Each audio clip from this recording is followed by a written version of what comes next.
जय जगत गुरु जय भारत। आप सभी भाई बहनों को मुझ पवन दास की तरफ से प्यार भरा सत साहिब। भाई और बहनों, परमपिता परमेश्वर सतगुरु रामपाल जी भगवान की एक विशेष रजा, एक विशेष मेहर आप और हम सभी सत्सेवक भाई बहनों के ऊपर।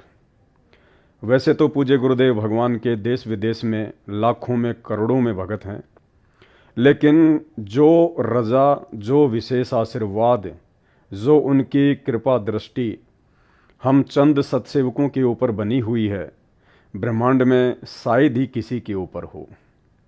और गुरुदेव भगवान की इस रजा को, इस कृपा को, इस मेहर को हम सभी साध संगति से जुड़े हुए भाई बहन इसी प्रकार से बनाए रखें, ये हमारी अंतिम श्वास तक एक कोशिश होनी चाहिए। भाई और बहनों, आज का वीडियो हम शुरू करें उससे पहले पूज्य गुरुदेव भगवान का जयकारा लगाएंगे, उनकी स्तुति करेंगे, परमेश्वर जी से आशीर्वाद प्राप्त करेंगे। बंदी छोड़ सतगुरु रामपाल जी परमेश्वर जी की जय हो।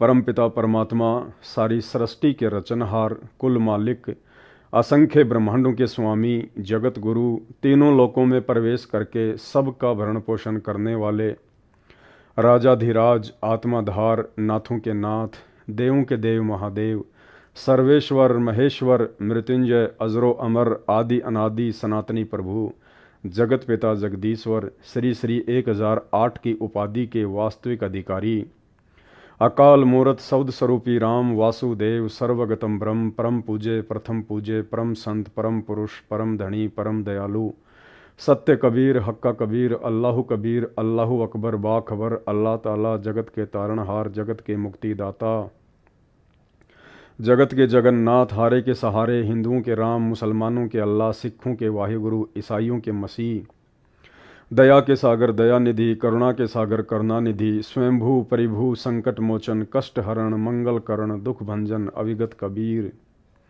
निर्विकार निर्विषम परमात्मा, अलय अलेख सतगुरु, आदि अनादि सतगुरु, असली मर्यादा पुरुषोत्तम, असली राम, असली कृष्ण, असली घनश्याम, असली मुरारी, राजाओं के राजा, महाराजाओं के महाराजा, शहंशाहों के शहंशाह, सम्राटों के सम्राट, भगवानों के भगवान, अल्लाहों के अल्लाह, प्रभुओं के प्रभु, बाबाओं के बाबा, पीरों के पीर, सेठों के सेठ, जगत सेठ, सावलसा सेठ, सर्वगुण संपन्न, अनंत कोटि कलाओं के स्वामी, अनंत कोटि ब्रह्मांडों के नायक, योगियों में महायोगी, ध्यानियों में महाध्यानी, सिद्धों में परम सिद्ध, ज्ञानियों में तत्वज्ञानी, ब्रह्म ज्ञानी, महाज्ञानी, परम ज्ञानी, सर्वश्रेष्ठ ज्ञानी, युवा कबीर, समरथ कबीर, असमवात, अमित ओझा, सच्चे रहनुमा, करीम अल्लाह, सुभान अल्लाह, दुनिया के अंतिम पैगंबर, 8 सितंबर 1951 से गांव धनाना, जिला सोनीपत, हरियाणा, भारतवर्ष की पावन भूमि पे प्रकट रियल कल की भगवान, रियल बाबा साहेब, ब्रह्मा विष्णु महेश के दादाजी, संत श्रोमणी सतगुरु रामपाल जी परमेश्वर जी के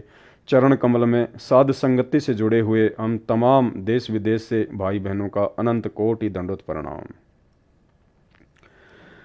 भाई और बहनों, इसमें कोई संशय नहीं है कि परमेश्वर का विशेष आशीर्वाद वर्तमान में उनकी लाखों करोड़ों की संगत में से केवल सत्सेवकों के ऊपर है। विशेष मेहर है, विशेष प्यार गुरुदेव भगवान का निरंतर आप और हमारे ऊपर बरसता रहता है। और परमेश्वर ने आप और हम सभी आत्माओं को साध संगति से जोड़कर आप और हमारे ऊपर जो विशेष मेहर बख्शी है, उसके लिए हम गुरुदेव भगवान का जितना दंडवत, कोटि कोटि, अनंत कोटि धन्यवाद करें उतना ही थोड़ा है। परमेश्वर निरंतर हमें मर्यादाओं को लेकर जागरूक करवाते रहते हैं। अपने सत्संगों के माध्यम से भी परमात्मा ने हमें सब कुछ भक्ति विधान दे दिया है। यदि हम सत्संग नहीं सुन पाते हैं, जानकारी नहीं हो पाती है, तो परमेश्वर जी ने दया बख्शी, साध संगतियाँ शुरू करवाई और साध संगतियों के माध्यम से गुरुदेव भगवान ने कुछ भी नहीं छोड़ा है। छोटी से छोटी, बड़ी से बड़ी जानकारी, हर प्रकार की शंकाओं का समाधान, भक्ति मार्ग में कौन से भक्ति विरुद्ध कर्म करने से गुरुदेव भगवान नाराज होंगे और कौन से भक्ति के अकॉर्डिंग सत्कर्म करने से गुरुदेव प्रसन्न होते हैं, इन तमाम जानकारियों से परमेश्वर ने साध संगति के वीडियो के माध्यम से हमें रूबरू करवा दिया है।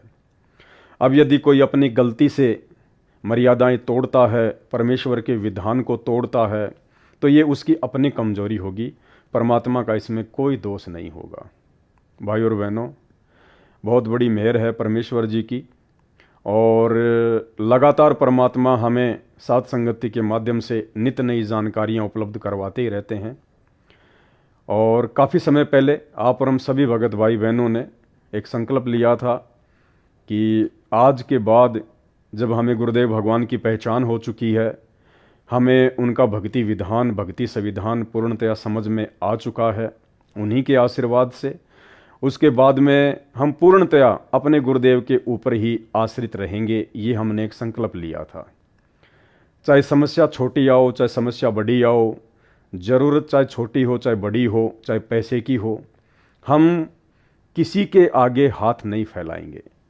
जैसे हम लोगों ने पहले उपदेश भी ले रखा था, लेकिन इतना ज्ञान नहीं था, इतनी जानकारी नहीं थी, जिसके चलते छोटी छोटी आवश्यकताओं के लिए हम समाज में अपने रिश्तेदारों के आगे, अपने भाई बंधुओं के आगे और अपने ही गुरु भाई बहनों के आगे हाथ फैला दिया करते थे।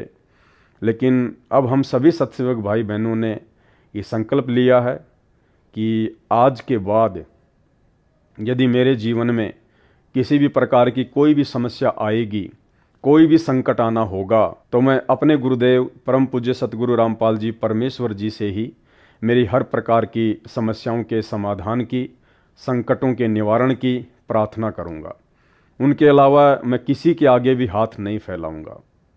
यदि मैं भिखारी बनूंगा तो अपने गुरुदेव भगवान का बनूंगा। अब मैं दुनिया का भिखारी नहीं बनूंगा, क्योंकि उनके तत्व ज्ञान से हमें समझ में आ चुका है कि ये पूरी दुनिया, ये 21 ब्रह्मांड मेरे पूज्य गुरुदेव कबीर परमेश्वर सतगुरु रामपाल जी भगवान का भिखारी है। दाता एक राम, भिखारी सारी दुनिया। और नित्य नियम में गुरुदेव हमें पढ़ाते हैं कि गुरु समान दाता नहीं और याचक शिष्य समान। याचक यानी मांगने वाला, प्रार्थना करने वाला, भिखारी। गुरु समान दाता नहीं और याचक शिष्य समान, 3 लोक की संपदा सो गुरु दीनी दान। अब इसके बाद इस भिखारी समाज से, भिखारी रिश्तेदारों से, भिखारी भगत भाई बहनों से भला कौन सी चीज़ हम मांग सकते हैं और कौन सी चीज़ हमें वो दे सकते हैं, जब संसार की सबसे बड़ी संपदा ये नाम उपदेश और अपनी रजा, अपनी मेहर, अपना आशीर्वाद गुरुदेव ने हमारी झोली में पहले से ही डाल दिया है। तो अब हमारे जीवन में चाहे समस्या छोटी हो या बड़ी हो, और यदि कोई समस्या हमारे जीवन में आएगी मर्यादाओं में रहते सहते, तो गुरुदेव भगवान ने कहा कि बेटा, सूली की सज़ा परमात्मा सूल में काट रहा है। बहुत बड़ी समस्या जो तेरे ऊपर आनी थी, परमात्मा थोड़े से में, हल्के से दर्द में तेरी समस्या को दूर कर रहा है। तो ऐसे समय में भाई और बहनों, हमें बिल्कुल भी भक्ति मार्ग से विचलित नहीं होना चाहिए, डगमग नहीं होना चाहिए, क्योंकि एक समय उपरांत जब परमेश्वर हमें इतना ज्ञान दे देते हैं, अपने हर प्रकार के भक्ति विधान से हमें रूबरू करवा देते हैं, उसके बाद परमात्मा खुद भी जानबूझकर हल्का फुल्का दर्द, दुख, परेशानियां, तकलीफ, संकट, समस्याएं जानबूझकर हमारे सामने पैदा करते हैं, हमारी परीक्षा लेने के लिए कि हम कितना अपने गुरुदेव के ज्ञान को समझ पाए और कितना हम अपने गुरुदेव के ऊपर विश्वास कर पाए हैं। क्या इतने दिनों के बाद, इतने वर्षों के बाद, इतना ज्ञान लेने के बाद भी छोटी छोटी बातों के लिए हम दुनिया के भिखारी बनेंगे, या छोटी छोटी समस्याओं के लिए हम दुनिया के आगे हाथ फैलाएंगे, या किसी और से उम्मीद की आशा करेंगे? इन तमाम बातों को देखने के लिए वो अंतर्यामी परमेश्वर, खैर उन्हें तो पहले से ही सब कुछ पता होता है कि जीव मेरे द्वारा ली जाने वाली परीक्षा में क्या करेगा, क्या नहीं करेगा, किस तरफ ये मुंह उठा के देखेगा, या अपने गुरुदेव से ही हर प्रकार की उम्मीद रखेगा। उन्हें तो सब कुछ पहले से ही पता होता है, क्योंकि हम रोज़ संध्या आरती में पढ़ते हैं, अंतर्यामी एक तुम आत्म के आधार, और जो तुम छोड़ो हाथ तो मोह कौन उतारे पार। गुरुदेव भगवान अंतर्यामी हैं, वो हमारे घट के अंदर की सब बातें जानते हैं, जो बातें हम सोचते भी नहीं हैं या आने वाले कुछ वर्षों में सोचेंगे, वो बातें भी परमेश्वर को पहले से ही पता है। तो परमेश्वर हमारी औकात, हमारा ज्ञान आधार, हमारा विश्वास कि आपका गुरुजी के प्रति कितना विश्वास है, आपके अंदर अभी तक कितनी दृढ़ता आ पाई है, आप सतलोक जाने की दिशा में कितने आगे बढ़ पाए हैं, आपके अंदर अभी कितनी कमजोरियां और कितनी कमियां हैं, इन सब बातों की जानकारी से हमें रूबरू करवाने के लिए, हमें परिचित करवाने के लिए स्वयं से परमात्मा इस प्रकार की छोटी मोटी समस्याएं देके, दुख दर्द देकर, मन में शंकाएं पैदा करके भी अपने भक्तों की परीक्षा ले लेते हैं। तो भाई और बहनों, हर स्थिति में अब हमने दृढ़ ही रहना है। चाहे कितना ही भयंकर काम क्यों ना बिगड़ता दिखाई दे, हमने किसी और के ऊपर अपने गुरुदेव के अलावा उम्मीदों की नजरें नहीं टिकानी है। महाभारत के प्रकरण का हवाला देते हुए पूज्य गुरुदेव भगवान ने बताया कि जब पांचों पांडव द्रौपदी को जुए में हार चुके थे और जब दुर्योधन ने एक बांदी के द्वारा द्रौपदी को नीचे आने के लिए संदेशा भिजवाया और बांदी ने जाकर कहा कि द्रौपदी, युधिष्ठिर तुझे जुए में हार चुका है और दुर्योधन अब तुझे नंगा करेगा। तो द्रौपदी को यकीन नहीं हुआ। उसने कहा कि क्यों मजाक करती है, मेरे पांचों पति एक से एक महारथी, एक से एक धनुर्धारी, गदाधारी अभी जिंदा हैं, नीचे बैठे हुए हैं, उनके रहते सहते भला किसकी मजाल जो मुझे हाथ लगा दे। इसके अलावा गंगा पुत्र भीष्म, द्रोणाचार्य, कृपाचार्य, कर्ण, विदुर और स्वयं धृतराष्ट्र भी तो सभा में बैठा हुआ है। इन सब के रहते सहते भला दुर्योधन की क्या औकात जो मेरे कपड़े उतार सके, मेरे वस्त्रों का हरण कर सके। उसको अहंकार था, उसको घमंड था। लेकिन जब वो नीचे गई, दुशासन आया और उसके बालों को पकड़कर घसीटता हुआ उसे सभा में लेकर गया। और वहां जब उसने देखा कि मेरे पांचों पति जिनके ऊपर मैं फूला नहीं समा रही थी, जिनके ऊपर मैं नजरें टिका के बैठी हुई थी, उनकी गर्दनें नीची थी। भीष्म पितामह, कर्ण, द्रोणाचार्य, दुर्योधन का मलिन अन्न खाकर उनकी बुद्धि भी भ्रष्ट हो चुकी थी, उन्होंने भी नीचे गर्दन कर ली। और तो और दुर्योधन का पिता धृतराष्ट्र, जब द्रौपदी ने उससे प्रार्थना की, उसने भी नीची गर्दन कर ली। उसके बाद में द्रौपदी का अहंकार टूटा, उसका घमंड टूटा कि मैं जिनके ऊपर नजरें टिका के बैठी थी, आज वो सब नीची गर्दन करके बैठे हुए हैं। तब द्रौपदी ने अपने गुरु को याद किया। उस समय श्री कृष्ण जी उनके धार्मिक गुरु थे। और जब उसने श्री कृष्ण जी को याद किया तो श्री कृष्ण जी ने तो कहाँ द्रौपदी की रक्षा के लिए आना था, वो तो उस समय अपनी पत्नी रुक्मणी के साथ चौपड़ पासा खेल रहे थे, शतरंज खेल रहे थे। लेकिन वो गुरुओं का गुरु, जगत गुरु, सर्वसृष्टि रचनहार, हम सब जिनकी आत्माएं हैं, कभी न कभी किसी न किसी जन्म में हम उनकी शरण में रह चुकी हैं, उस परमेश्वर को सबकी चिंता है। और वो परमेश्वर, वो असली मुरारी, वो कबीर देव भगवान जो वर्तमान में परम पूज्य सतगुरु रामपाल जी के चोले में धरती पर प्रकट हैं, उन्होंने सूक्ष्म रूप बनाया और द्रौपदी को निर्वस्त्र होने से बचाया। भाई और बहनों, आज हमने उसी परमपिता परमेश्वर के ऊपर अपनी नजरें टिका के रखनी है। आज उनके ज्ञान आधार से, उनके आशीर्वाद से हमने सत्संग सुनकर हर प्रकार की बुराइयों से, विषय विकारों से किनारा कर लिया है। अपने पेट पोषण के लिए नेक नीति और ईमानदारी से अपना काम धंधा करते हैं। फालतू में हम ना किसी के पास बैठते हैं, ना उठते हैं, ना किसी के साथ कोई गपशप करते हैं। हर प्रकार की सामाजिक परंपराओं और कुरीतियों से हम दूर हट चुके हैं और ज़्यादा से ज़्यादा समय परमपिता परमेश्वर जी के सत्संग सुनने में, नाम सुमरण करने में ही बिताते हैं और हर प्रकार से उनकी मर्यादाओं का ध्यान रखते हैं। तो ऐसे में परमात्मा भी हमारा ध्यान रखेगा। लेकिन हमने थोड़ा सा विचार करना पड़ेगा। जब भी हमारे ऊपर छोटी मोटी कोई समस्या आती है तो हमने इतना ही सोचना है कि मेरे गुरुदेव भगवान की तरफ से ये मेरी परीक्षा है।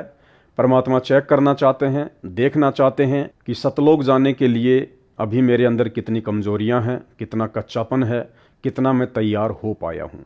तो ऐसे समय में हमें बिल्कुल भी डगमग नहीं होना है। इसके अलावा भाई और बहनों, आज की वीडियो में हम जो जिक्र करने जा रहे हैं वो ऐसी ही कुछ सामाजिक परंपराएं जिनको भगत समाज अभी तक अपने सर पर रखकर घूम रहा है, जिन परंपराओं को ना त्याग पाने के चलते अभी भी भगत समाज परमपिता परमेश्वर जी की भक्ति से पूर्ण लाभ प्राप्त नहीं कर पा रहा है। इसके अलावा भाई और बहनों, आज हम एक छोटा सा संकल्प और लेंगे। वो संकल्प लेकर हम अपने परमपिता परमेश्वर जी को ये विश्वास दिलाएंगे कि हम केवल अपने गुरुदेव भगवान के प्रति ही समर्पित हैं और रहेंगे। भाइयों और बहनों, अक्सर छोटी छोटी समस्या आ जाने पर, छोटे छोटे काम बिगड़ते हुए दिखाई देने पर हम लोग भयभीत हो जाते हैं, डर जाते हैं। जैसे छोटा सा उदाहरण, आपका किसी बैंक में कोई खाता है और अचानक से आपके खाते को बैंक वालों ने बंद कर दिया। उसमें आपके 10-20 हज़ार या 50 हज़ार रुपये पड़े हुए हैं। आपको किसी प्रकार की वेरिफिकेशन के लिए बोला जाता है, कोई डॉक्यूमेंट्स वगैरह देने के लिए कहा जाता है, या फिर आपकी बहुत सारी कोशिशों के बावजूद आपका जो अकाउंट है ओपन नहीं हो पा रहा है। तो ऐसी स्थिति में 99% लोग बैंक में जाकर, और जो बैंक कर्मी होते हैं, जो स्टाफ होता है, उसके आगे गिड़गिड़ाने लग जाते हैं, हाथ जोड़ने लग जाते हैं कि सर मैं गरीब आदमी हूँ, सर मेरा खाता चालू कर दीजिए। या फिर हाथ जोड़कर कहते हैं सर आपकी बहुत बड़ी मेहरबानी होगी, सर मेरा खाता चालू कर दीजिए। यानी हर प्रकार से हम उनसे प्रार्थनाएं करते हैं, रिक्वेस्ट करते हैं। भाइयों और बहनों, अब हमने इस प्रकार की प्रार्थनाएं और ये रिक्वेस्ट छोड़नी पड़ेंगी। हमने ये हाथ केवल अपने परमपिता परमेश्वर सतगुरु रामपाल जी भगवान के आगे ही जोड़ने हैं। चाहे कोई भी समस्या क्यों ना आ गई हो, आप जिस कंपनी में काम करते हैं उस कंपनी का मालिक या ठेकेदार आपको समय पर तनख्वाह नहीं दे रहा है, आपको आगे से आगे टाइम दे रहा है और आपको पैसे की सख्त ज़रूरत है, लेकिन आपने अब उसके आगे गिड़गिड़ाना नहीं है, उसके आगे हाथ नहीं जोड़ने कि सर मैं तो बहुत गरीब आदमी हूँ, मैं तो रोज़ कमाता हूँ, रोज़ खाता हूँ, सर आपसे हाथ जोड़ता हूँ, आप मुझे मेरे पैसे दे दीजिए, सर मेरे घर में आटा नहीं है, सर आप पैसे नहीं देंगे तो सर मुझे भूखा सोना पड़ेगा। हमने उनके आगे बिल्कुल भी नहीं गिड़गिड़ाना है। हाथ जोड़कर हमने किसी भी प्रकार की समस्या के समाधान के लिए उनसे प्रार्थना नहीं करनी है।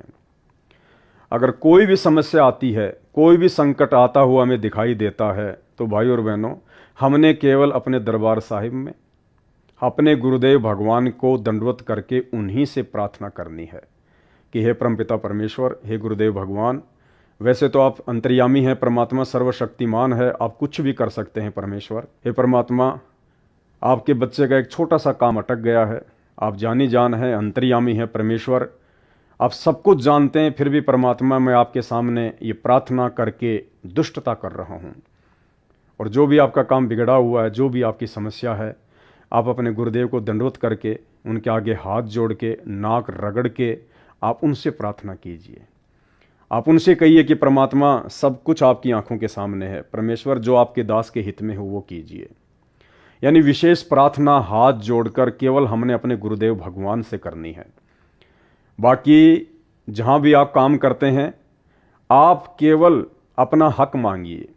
आप उन्हें कहिए कि सर देखिए मैं लगातार 2 महीने से या 3 महीने से आपकी कंपनी में काम कर रहा हूँ, और सर मेरा जो परिवार है वो केवल मेरी इसी तनख्वाह के आधार से चलता है, और सर आप पिछले 1 महीने से मुझे मेरी तनख्वाह नहीं दे रहे हैं, सर आपको देनी चाहिए, मैं आपके यहाँ काम कर रहा हूँ, मैं आपसे फ्री में नहीं प्राप्त कर रहा। यदि आप नहीं देंगे तो फिर मुझे कोई दूसरा रास्ता देखना पड़ेगा, दूसरा रास्ता यानी मुझे यहाँ से काम छोड़ के कहीं और जाना पड़ेगा। लड़ाई झगड़ा हमारा मार्ग नहीं है, गाली गलौज करना ये संत रामपाल जी के भक्तों का मार्ग नहीं है, मन मुटाव करना, ईर्ष्या करना ये संत रामपाल जी के भक्ति मार्ग में नहीं है। आप प्यार प्रेम से उस ठेकेदार से, उस कंपनी के मालिक से, मैनेजर से यही कहिए कि सर मैंने काम किया है और आपकी जिम्मेदारी बनती है कि काम के बदले आप मुझे मेरी तनख्वाह दें। आपने हाथ नहीं जोड़ने, अपना जो हक है वो मांगना है, प्रेम से मांगना है, एक सभ्यता के साथ में मांगना है। हमने ना उसको ये शो करना है कि मैं भयभीत सा हो रहा हूँ, यदि मुझे पैसा नहीं मिलेगा तो बस मैं तो मर ही जाऊँगा, मेरा तो परिवार ही बर्बाद हो जाएगा। गिड़गिड़ाना नहीं है, किसी प्रकार की कोई रिक्वेस्ट नहीं करनी है।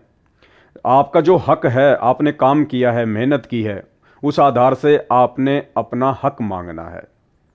बाकी हाथ जोड़ के प्रार्थना नहीं करनी, नहीं गिड़गिड़ाना कि सर मैं आपसे हाथ जोड़ता हूँ, सर आप मेरे पैसे दे दीजिए, सर मैं बर्बाद हो जाऊँगा, सर मेरे बच्चे क्या खाएंगे। इस प्रकार की प्रार्थनाएं यदि हम जगत वालों से करेंगे काम चाहे छोटा बिगड़ता दिखाई दे या बड़ा बिगड़ता हुआ दिखाई दे। ये प्रार्थना सबसे पहले हम अपने गुरुदेव भगवान से करेंगे। अगर गिड़गिड़ाना भी है, रोना भी है, तो अपने गुरुदेव के आगे, जगत वालों के सामने जाकर केवल हमने अपना हक मांगना है। जब तक वो नहीं देता है, मांगते रहना है प्रेम पूर्वक। यदि हमारी मेहनत का पैसा होगा, ईमानदारी का पैसा होगा, तो परमात्मा कहते हैं कि तुम्हारे हक को कोई नहीं खा सकता, देर सवेर जरूर देगा। तो भाई और बहनों, ठीक इसी प्रकार बैंक में या अन्य किसी संस्था में यदि हमारा कोई काम बिगड़ता हुआ दिखाई दे रहा है, तो हमने वहाँ के स्टाफ के आगे हाथ नहीं जोड़ने, प्रार्थना नहीं करनी है, केवल हमने फॉर्मेलिटीज को पूरा करना है। बैंक की जो भी फॉर्मेलिटी है, आपने कोई फॉर्म भरना है, आपने बैंक में कोई डॉक्यूमेंट्स वगैरह सबमिट करना है, या अन्य किसी प्रकार की कोई जानकारी जो बैंक आपसे मांगता है, केवल आपने वो जानकारियाँ देनी है और उनसे कहना है कि सर मैं आपका कस्टमर हूँ और आपको चाहिए कि आप जल्दी से जल्दी मेरे खाते को ओपन करें। आपके द्वारा जितनी भी फॉर्मेलिटीज़ थी सब मैंने पूरी कर दी हैं। अब मैं आपसे यही कहूँगा कि आप जितना जल्दी हो सके आप मेरे खाते को चालू कीजिएगा। हाथ नहीं जोड़ने, गिड़गिड़ाना नहीं है। कोई भी संस्था हो, कोई भी कंपनी हो, कोई भी फैक्ट्री हो, या अचानक से हमें पैसों की ज़रूरत पड़ जाए, तो हमने एडवांस के लिए हाथ नहीं जोड़ने कि सर आप मुझे एडवांस दे दीजिए, सर मेरा काम बिगड़ रहा है। नहीं, आप उनसे कह सकते हैं कि सर मेरे ऊपर थोड़ी सी ऐसी कोई समस्या आई हुई है और मैं आपसे कुछ एडवांस उधार पैसे लेना चाहता हूं, अगर आप उचित समझें तो आप मुझे दे दीजिएगा। अगर वो देता है तो बहुत अच्छी बात है, क्योंकि आपकी मेहनत का पैसा है। यदि नहीं देता है तो फिर आपने गिड़गिड़ाना नहीं है, हाथ जोड़ के प्रार्थना नहीं करनी है। हर प्रकार की समस्याओं के समाधान के लिए, निराकरण के लिए प्रार्थना, रिक्वेस्ट, रोना धोना, गिड़गिड़ाना केवल अपने गुरुदेव भगवान के आगे। भले आपकी जान क्यों ना जा रही है, भले आपका सब कुछ दांव पे क्यों ना लगता हुआ दिखाई दे रहा है, अब इससे बड़ी समस्या तो नहीं हो सकती ना। ऐसे समय में भी हमने जगत का भिखारी नहीं बनना, जगत के आगे हाथ नहीं जोड़ने, केवल अपने गुरुदेव भगवान के आगे ही रोना धोना, गिड़गिड़ाना, प्रार्थना करना, जो भी आपने करना है अपने गुरुदेव के चरणों में कीजिएगा, क्योंकि हर समस्या का समाधान केवल गुरुदेव भगवान के पास है। अगर वो जगत वालों के आगे रोने धोने, गिड़गिड़ाने से अगर आपको लगता है कि मेरा काम बन गया या बन जाएगा, तो ये आपकी गलतफहमी है। वो काम भी परमात्मा के आशीर्वाद से ही बनेगा, परमात्मा की रजा होगी तो ही बनेगा। अन्यथा आप जी कितना रो लीजिए, धो लीजिए, अगर परमेश्वर नहीं चाहेंगे तो जगत के आगे रोने से आपका 1% काम भी नहीं बनने वाला है। हाँ, जगत वालों से हम हाथ जोड़ के रिक्वेस्ट कर सकते हैं, लेकिन किस चीज के लिए? केवल गुरुदेव के सत्संग सुनने के लिए, गुरुदेव के प्रवचन सुनने के लिए, गुरुदेव की शरण में आने के लिए हम उनसे प्रार्थना कर सकते हैं, उनके आगे हाथ जोड़ सकते हैं कि सर जब भी आपको समय मिले मेरे पूज्य गुरुदेव भगवान सतगुरु रामपाल जी के सत्संग अवश्य सुनिए। इस प्रकार की प्रार्थनाएं हम उनसे कर सकते हैं। इसके अलावा यदि हम किसी से कोई सच्चाई बोलते हैं तो भी हम उनके आगे हाथ जोड़ सकते हैं। हमें किसी का अभिवादन करना है, राम राम करना है, नमस्कार कहना है, उसके लिए हम किसी के आगे भी झुक के नमस्कार कर सकते हैं। सत साहेब, राम राम, नमस्कार, इस प्रकार से अभिवादन कर सकते हैं। लेकिन अपनी समस्याओं के समाधान के लिए या किसी वस्तु की आवश्यकता के लिए हमने किसी के आगे ना झुकना है, ना हाथ जोड़ने हैं, ना कोई रिक्वेस्ट करनी है। ये परमात्मा ने दास को प्रेरणा की और परमात्मा की प्रेरणा आधार से दास ने इस वीडियो के माध्यम से आप भगत भाई बहनों के सामने रख दी है। अब इस बात पे आप कितना अमल करेंगे, कितना नहीं करेंगे, या यूं ही दुनिया के भिखारी बन के या दुनिया के आगे हाथ जोड़ जोड़ के दुनिया के ही आप जी याचक बने रहेंगे, ये अब आप भाई बहनों के ऊपर निर्भर करता है। तो भाई और बहनों, बहुत बड़ी दया है गुरुदेव भगवान की। परमात्मा ने अपनी लाखों की संगत में से, करोड़ों की संगत में से अपने हीरे मोती लाल सत्सेवकों को छांटकर साध संगति से जोड़ दिया है। हर प्रकार से परमात्मा पूर्ण मोक्ष प्राप्ति करवाने के लिए हमें छोटी से छोटी, बड़ी से बड़ी बात से अवगत करवाते रहते हैं। हमारी हर प्रकार की शंकाओं का परमात्मा समाधान करवाते हैं, ताकि हम मर्यादाओं को तोड़कर अपने गुरुदेव को नाराज ना कर दें, हम भक्ति मार्ग से परमात्मा से दूर ना हो जाएं, किसी भी प्रकार से अब काल को मौका ना दें, ताकि हम इस भक्ति और भगवान से दूर हो सकें। तो भाई और बहनों, आज का जो वीडियो है वो कुछ ऐसे ही टॉपिक के ऊपर है और ये जानकारियां एक समय के उपरांत भगत भाई बहनों को देना बहुत ही आवश्यक है। देखो, वैसे तो गुरुदेव भगवान ने अपने सत्संगों में पिछले 28-30 वर्षों में हर बात को लेके भगत समाज को अवगत करवा दिया है, लेकिन कुछ बातें ऐसी होती हैं उस समय की परिस्थितियों के अनुसार कि परमेश्वर खुलकर सत्संगों में नहीं बोल पाते हैं। नहीं बोल पाने का कारण कोई परमात्मा का डर या भय नहीं है, क्योंकि परमेश्वर जी तो निर्भय हैं। निर्विकार निर्भय तू ही और सकल भयमान, सब पर तेरी साहिबी तुझ पर साहिब नाए। इनसे बड़ा निर्विकार निर्भय और साहिब सृष्टि में अन्य कोई नहीं है। क्यों? क्योंकि ये सृष्टि के उत्पत्ति करता है। लेकिन हम जीवों के डर और भय को देखकर परमात्मा कुछ बातें सार्वजनिक तौर पर सत्संगों में नहीं कह पाते हैं, लेकिन परमेश्वर को पता होता है कि एक समय उपरांत आपस में साध संगतियों के माध्यम से मेरे बच्चे मेरी सत प्रेरणा से उस विषय पर विचार विमर्श करेंगे, चिंतन मनन करेंगे, मंथन करेंगे और उन कमियों को भी आध्यात्मिक मार्ग में अपने जीवन से दूर करेंगे।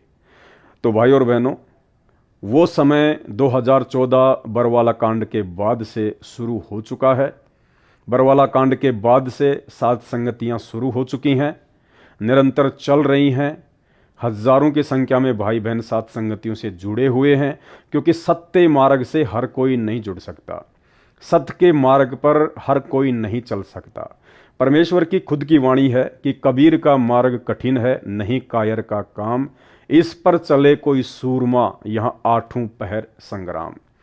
जलाऊं भी तपाऊं भी और चिमटे से खाल उतारूं, फिर भी जो ले नाम हमारा उसको पार उतारूं।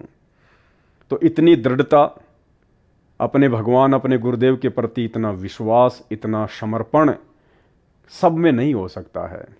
कोई बिरले होंगे, गुरुपद सेवय बिरला कोई, जा पर कृपया साहिब की होई। परमेश्वर कहते हैं कि ये संसार विघन की घाटी, कोई निकलेगा बिरला सूर।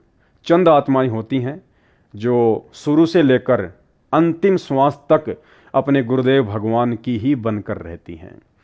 बाकी बीच बीच में नाम को छोड़ देना, मन में शंकाएं पैदा कर लेना, गुरुदेव से दूर होना, नाम को खंडित कर देना, समाज के दबाव में आकर, लोक लाज में आकर, डर और भय से फिर नाम दीक्षा ले लेना, फिर नाम तोड़ देना, फिर नाम दीक्षा ले लेना, ये दृढ़ आत्माओं के लक्षण नहीं होते हैं। इसलिए परमात्मा कहते हैं कि गोता मारूं स्वर्ग में और जा बैठूं पाताल, गरीब दास ढूंढता फिरूं अपने हीरे मोती लाल।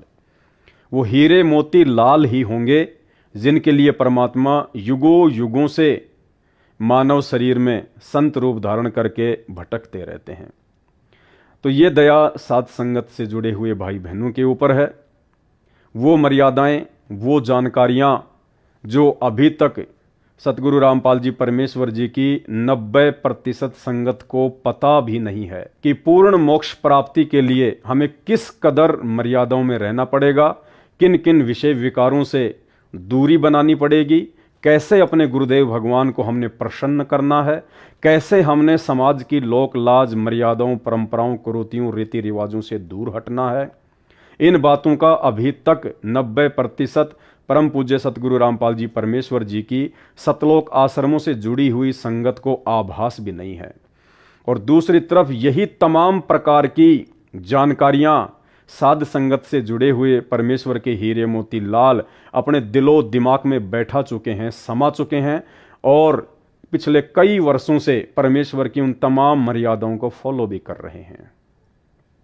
तो आज का वीडियो सतलोक आश्रमों से जुड़े हुए उन भाई बहनों के लिए है जो भाई बहन सतगुरु रामपाल जी भगवान के मानव धर्म को स्वीकार करने के बाद भी, यानी परमेश्वर रामपाल जी की शरण में आने के बाद भी उन परंपराओं को, जो परंपराएं समाज में गैर नाम दीक्षा वाले, जो अभी संत रामपाल जी की शरण में नहीं हैं, जिन्हें जानकारी नहीं है, जो लोग उन परंपराओं के वजन को ढो रहे हैं, नाम उपदेश लेने के बाद हमारे भगत भाई भी उन तमाम परंपराओं को, रीति रिवाजों को उसी प्रकार से ढो रहे हैं। भाई और बहनों, हम रोजाना संध्या आरती में पढ़ते हैं, मन कर धीर बांध ले रे बोरे, छोड़ दे न पछलियों की रीत सतगुरु तारेंगे। रोज पढ़ते हैं हम।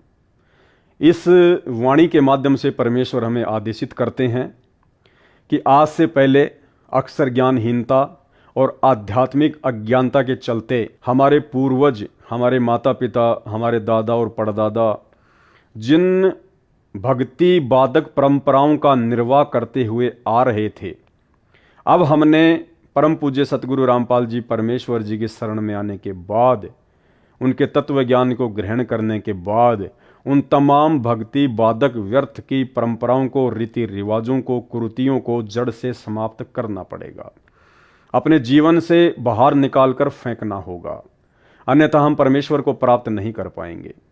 हम भक्ति करते करते भी पूर्ण मोक्ष के अधिकारी नहीं बन पाएंगे। इसलिए परमेश्वर जी इस वाणी के माध्यम से हमें यही संदेशा दे रहे हैं कि छोड़ देना पछलियों की रीत सतगुरु तारेंगे, यानी सतगुरु आपको उसी समय तारेंगे, उसी समय आपका उद्धार करेंगे जिस समय आप उन भक्ति बाधक समाज की परंपराओं का परित्याग कर देंगे। भाई और बहनों, आज हमारे पूज्य गुरुदेव परम पूज्य सतगुरु रामपाल जी परमेश्वर जी हैं और परमेश्वर जी से ज्ञान प्राप्त करने के बाद, और ज्ञान भी कोई सामान्य ज्ञान नहीं बल्कि आध्यात्मिक ज्ञान, यह आध्यात्मिक ज्ञान प्राप्त करने के बाद में अब हमने उन तमाम परंपराओं का परित्याग करना पड़ेगा। आप देख रहे हैं वीडियो का टाइटल है पगड़ी की परंपरा को त्यागना होगा। जी हाँ, ये पगड़ी जो आप देख रहे हैं, जो इन तमाम सिख भाइयों ने धारण कर रखी हैं, यदि आप परम पूज्य सतगुरु रामपाल जी भगवान की शरण में आ चुके हैं, आप उनके भगत हैं, आपको यदि ज्ञान हो चुका है, तो अब आपने इस परंपरा का परित्याग करना पड़ेगा। जी हाँ, इस पगड़ी वाली परंपरा का आपने परित्याग करना पड़ेगा यदि आप रियल में सतगुरु रामपाल जी परमेश्वर जी के दिल में, उनके चरणों में जगह बनाना चाहते हैं तो। क्योंकि ये पिछलियों की रीत है, ये हमारे बड़े बूढ़े, हमारे बुजुर्ग, हमारे दादा परदादा जो पीढ़ियों से इन परंपराओं का निर्वाह करते हुए आ रहे हैं, उस समय उनकी सोच आधार से, उस समय की परिस्थितियों के आधार से भले ये बातें सही हों, ठीक हों, लेकिन वर्तमान का जो दृश्य है वो पूरी तरह से बदल चुका है। वर्तमान में हम परम पूज्य परमेश्वर सतगुरु रामपाल जी भगवान के यथार्थ 13वें कबीर पंथ के पंथी हो चुके हैं और इस पंथ में इस पगड़ी की वर्तमान में किसी भी प्रकार की कोई आवश्यकता नहीं है। यदि आपने अपनी भक्ति को सफल करना है और अपने गुरुदेव भगवान को यदि आपने प्रसन्न करना है तो परमेश्वर जी का नारा है कि जीव हमारी जाति है, मानव धर्म हमारा, हिंदू मुस्लिम सिख ईसाई धर्म नहीं कोई न्यारा। यानी सतगुरु रामपाल जी भगवान के पंथ में आने के बाद हमने केवल उनके धर्म को फॉलो करना है। कौन से धर्म को? मानव धर्म को। यही आदि सनातन धर्म है, मानव धर्म। जैसे पहले कोई हिंदू धर्म से जुड़ा हुआ था तो हिंदू धर्म की जो पहचान है वो इस प्रकार की मानी जाती है, सर पर बड़े बड़े बाल, किसी ने ये टीका लगा रखा है तो किसी ने चंदन का टीका लगा रखा है, दाढ़ी मूछ वगैरह बड़ी होना, गले में रुद्राक्ष वगैरह की माला और ये पीतांबर या भगवा वस्त्र धारण करना।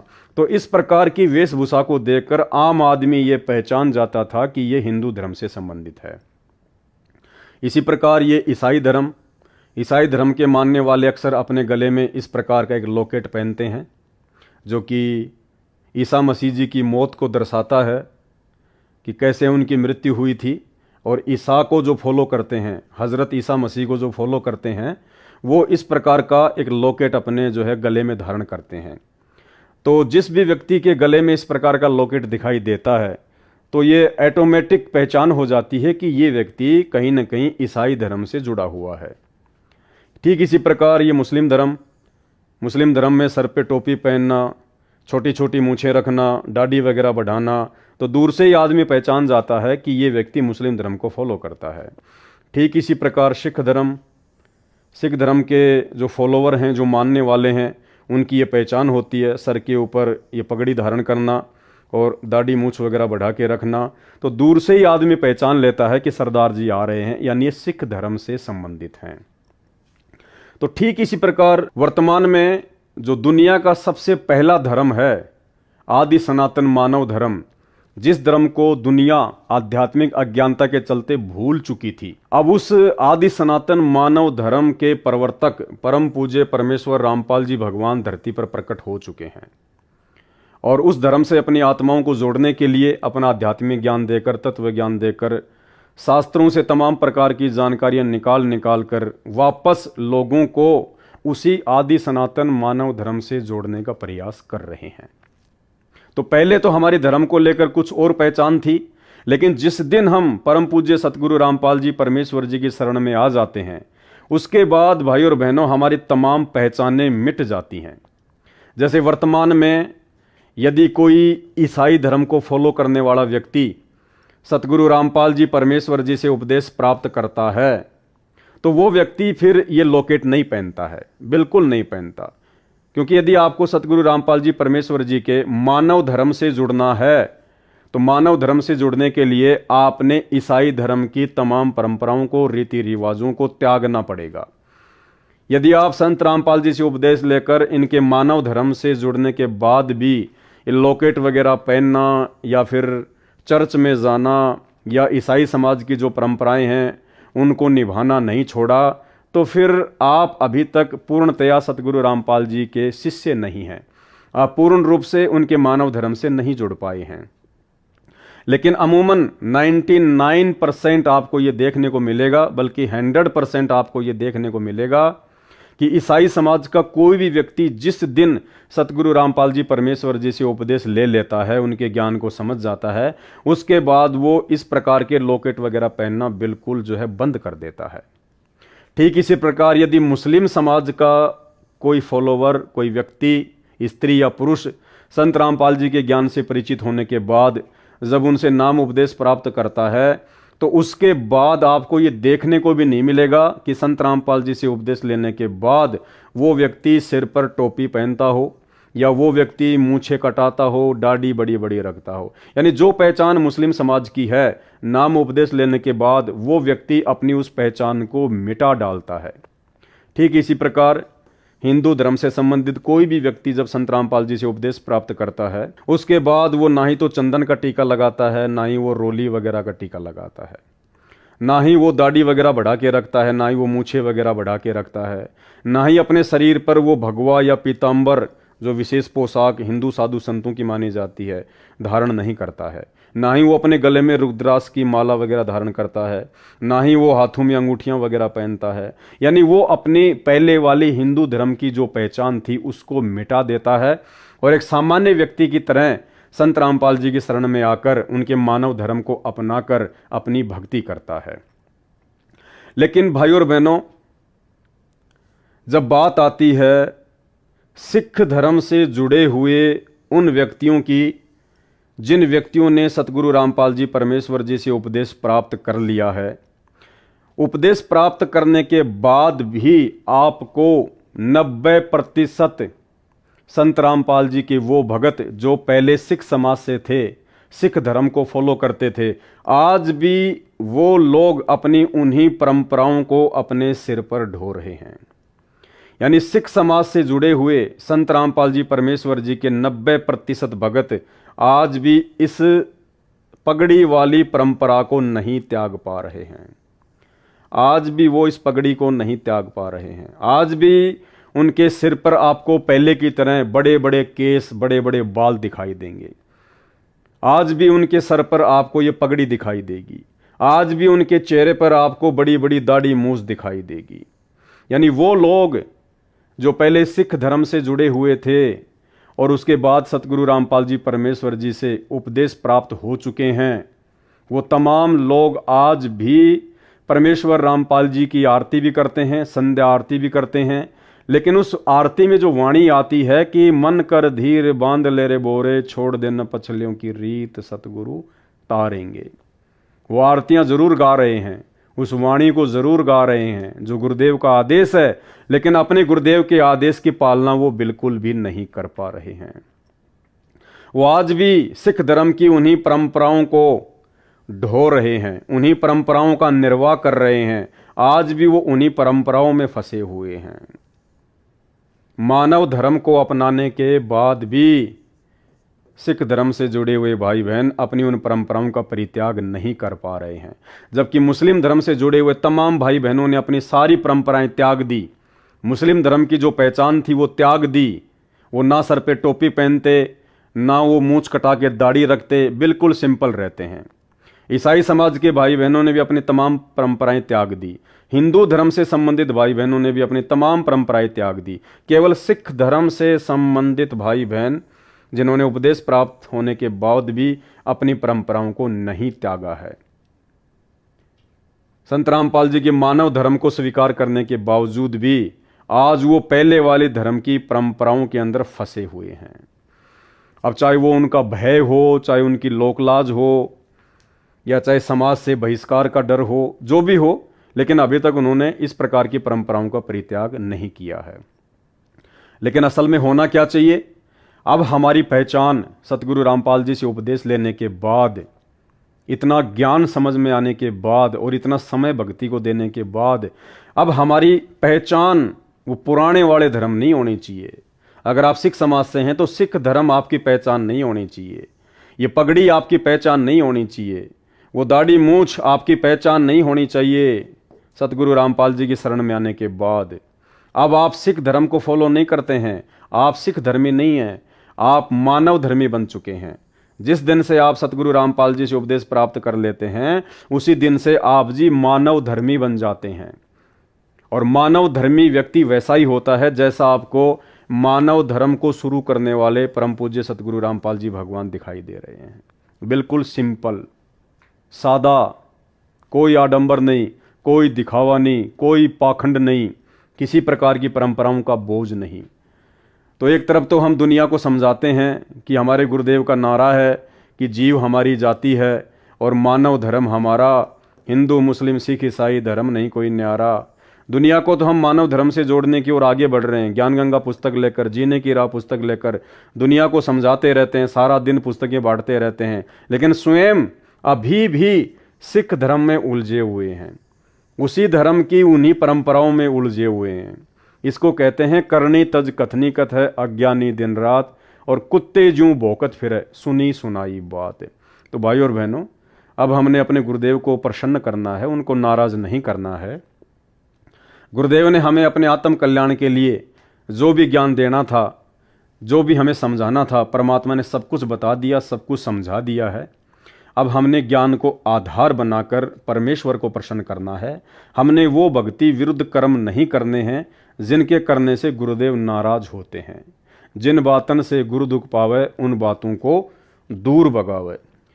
और यदि नहीं छोड़ा हमने इन परंपराओं को, यदि हमने सतगुरु रामपाल जी से उपदेश प्राप्त करने के बाद ये पगड़ी पहनना, लंबी लंबी दाढ़ी और मूछें रखना यदि आपने नहीं छोड़ा, यदि आपने पहले की तरह सिख समाज की परंपराओं को अपनी पहचान के रूप में ही बनाकर रखा, तो भाई और बहनों हम बहुत बड़ा धोखा खा जाएंगे। समय तेजी से निकलता जा रहा है, सतलोक की तैयारी के लिए ज़्यादा समय नहीं है।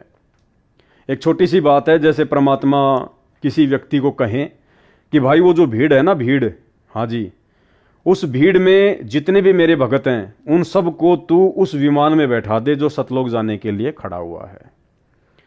अब वो भीड़ है, भीड़ में तो हिंदू भी खड़े हैं, मुसलमान भी खड़े हैं, सिख भी खड़े हैं, ईसाई भी खड़े हैं, संत रामपाल जी के भगत भी खड़े हैं। अब वो व्यक्ति कहे कि महाराज जी आपके भक्तों की पहचान क्या है, आपका भगत कैसा होगा, तो महाराज जी कहेंगे कि भाई मैंने तो समझा रखा है, मैंने सत्संगों में बता रखा है कि जय कोई भगत हमारा होई और जात वर्ण को त्यागे सोई, कि मेरा जो भगत होगा उसकी पहचान होगी वो जात और वर्ण, वर्ण यानी धर्म, जात यानी समाज में जो भी परंपराएं हैं, जो भी रीति रिवाज हैं, जो भी कुरीतियां हैं, जो उनसे दूर हटके मानव धर्मी बन के भक्ति कर रहा होगा, और वो जिस भी धर्म से जुड़ा हुआ था उस वर्ण की तमाम परंपराओं को, रीति रिवाजों को त्याग कर जो पूर्णतया मानव धर्मी बन चुका होगा, भाई वो मेरा भगत है। जय कोई भगत हमारा होई और जात वर्ण को त्यागे सोई, यानी मेरा भगत वही बन सकता है जो पहले वाले धर्म और जातियों की परंपराओं को, पहचान को जो मिटा देगा और मानव धर्मी बन के अपनी भक्ति करेगा। अब वो व्यक्ति क्या करेगा? अब वो व्यक्ति उस भीड़ में जाएगा, वो किसी भी हिंदू को हाथ नहीं लगाएगा, वो किसी भी मुस्लिम को नहीं छेड़ेगा, ईसाई को नहीं छेड़ेगा, सिख को नहीं छेड़ेगा। यानी धर्म की जो पहचान बनी हुई है हिंदू, मुस्लिम, सिख, ईसाइयों की, वो उनको हाथ भी नहीं लगाएगा। वो केवल उन व्यक्तियों का हाथ पकड़ पकड़ के उस विमान में बैठाएगा जिस व्यक्ति की उन चारों धर्मों में से कोई पहचान ना हो, जो बिल्कुल सिंपल हो, अपने गुरुदेव भगवान की तरह हो, सतगुरु रामपाल जी परमेश्वर जी की तरह हो।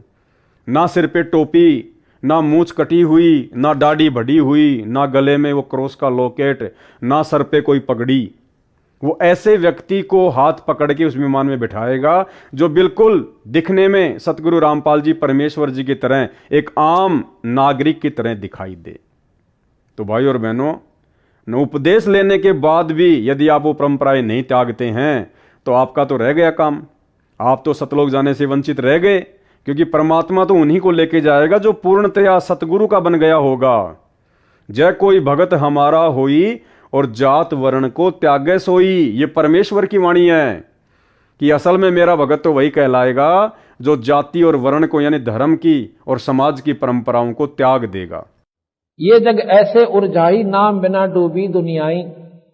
जो कोई भक्त हमारा होई और जात वर्ण को त्यागे सोई। जो हमारा हंस होगा वो हिंदू और जैना मुसलमान बने ना वो ईसाई कहावे ना सिख, वो एक परमात्मा की प्यारी आत्मा कहलावेगा और वो मानव मनुष्य का पूर्ण लाभ प्राप्त कर लेगा। जो कोई भक्त हमारा होई जात वर्ण को त्यागे सोई। तीर्थ व्रत सब दे बहाई, इन सब न बगा दे ठाक है। तीर्थ व्रत आदि को और सतगुर शरणा, सतगुर चरणा ध्यान लगाई। लेकिन फिर भी वर्तमान में सिख समाज से जुड़े हुए सतगुरु रामपाल जी परमेश्वर जी के 90% भगत उन पहले वाली परंपराओं को, रीति रिवाजों को, धर्म की पहचान को नहीं छोड़ पा रहे हैं। क्यों नहीं छोड़ पा रहे? बहुत सारी रीजन है। परमात्मा की वाणी कहती है कि राज त्यागना सहज है, सहज नारी का ने, मान बढ़ाई ईर्ष्या दुर्लभ तजना। ये मान बढ़ाई का प्रतीक है। ये पगड़ी मान बढ़ाई यानी अहंकार, ये अहंकार का प्रतीक है। ये एक धर्म विशेष की पहचान है। इसको केवल कोई सतगुरु का विशेष हंस ही त्याग सकता है। हर किसी के बस की बात नहीं है। वो लोकलाज में आकर नहीं त्यागेगा कि समाज क्या कहेगा, रिश्तेदार क्या कहेंगे, तूने कहाँ बाबा रामपाल से नाम ले लिया, क्या तूने सिक्खी छोड़ दी, क्या तू सिख धर्म से आउट हो गया। वो डर जाएगा, भयभीत हो जाएगा कि समाज के लोग मेरा बहिष्कार ना कर दें। उसको कहते हैं लोकलाज। तो अभी तक उन भगत भाई बहनों के अंदर लोकलाज ने अपना समावेश कर रखा है। जो भगत भाई बहन संत रामपाल जी के भगत भी हैं और उसके बावजूद भी अपने सर पर पगड़ी पहनते हैं, बड़ी बड़ी दाढ़ी मूंछ वगैरह रखवाते हैं, अभी तक उन्होंने समाज की लोकलाज को नहीं त्यागा है। और जो व्यक्ति भक्ति मार्ग में आने के बाद भी लोकलाज का परित्याग नहीं करता है तो परमात्मा कहते हैं वो मार खाएगा, वो भक्ति मार्ग पर सफल नहीं हो पाएगा। परमात्मा कहते हैं कि लोक लाज ना कीजिए और निर्भय हो रहिए और जय मन चावे राम को तो दासा तंदरिए। यानी सतगुरु रामपाल जी भगवान की प्राप्ति के लिए, उस राम की प्राप्ति के लिए आपको लोक लाज से दूर हटना पड़ेगा, लोक लाज का परित्याग करना पड़ेगा। तो ये जो पगड़ी है और ये जो दाढ़ी और मूंछ है, जो सिख समाज की पहचान है एक धर्म के रूप में, इसको केवल कोई सतगुरु का विशेष हंस ही, कोई बिरला आत्मा ही त्याग पाएगी। अन्यथा भाई संत रामपाल जी से उपदेश भी ले रखा है और इन तमाम परंपराओं में भी उलझा हुआ है, तो वो भगत कभी जिंदगी में भी सतलोक के दर्शन नहीं कर पाएगा। क्योंकि ये मान बढ़ाई का प्रतीक है, ये इतनी आसानी से नहीं छूटती हैं। ये अहंकार का प्रतीक है, एक धर्म विशेष की पहचान है। और जब तक हम अपनी पहले वाली पहचान को नहीं मिटाएंगे तो एक ना एक दिन हम खुद ही मिट जाएंगे। तो परमेश्वर कहते हैं राज त्यागना सहज है और सहज नारी का ने, मान बढ़ाई और ईर्ष्या दुर्लभ तजना। ये तो इसको त्यागे बिना बात बनेगी नहीं। फिर हमें परमेश्वर शिक्षा देते हैं, कुल राखें कुल जात हैं। कुल मानी समाज की मर्यादाएं, धर्म की मर्यादाएं। कुल राखें कुल जात है। यदि आपने उपदेश लेने के बाद भी अपने समाज की, अपने धर्म की उन परंपराओं को रखा, तो कहते हैं कुल राखें कुल जात हैं, तो आपका वो धर्म भी नष्ट हो जाएगा, आपका वो सतीत्व भी नष्ट हो जाएगा और आप परमेश्वर से दूर हो जाएंगे। कुल राखें कुल जात हैं और कुल खोए कुल होत। और यदि आपने उस कुल को खो दिया, यानी उस पहले वाली धर्म की परंपराओं का परित्याग कर दिया, तो कहते हैं आपको परमेश्वर का वो वास्तविक धर्म, वास्तविक कुल, मानव धर्म मिल जाएगा आपको।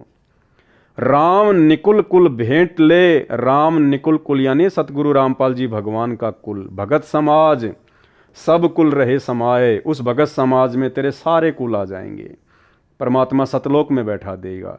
लेकिन जब तक उस नकली धर्म की, नकली कुल और समाज की परंपराओं को यदि आप जी रखोगे, यदि आप उनका निर्वाह करोगे, जैसे आज 90% संत रामपाल जी के सिख समाज से जुड़े हुए भगत भाई बहन कर रहे हैं, आज भी वो पगड़ी बांधना, सर पर बड़े बड़े बाल रखना और दाढ़ी मूंछ को रखना नहीं छोड़ पा रहे हैं।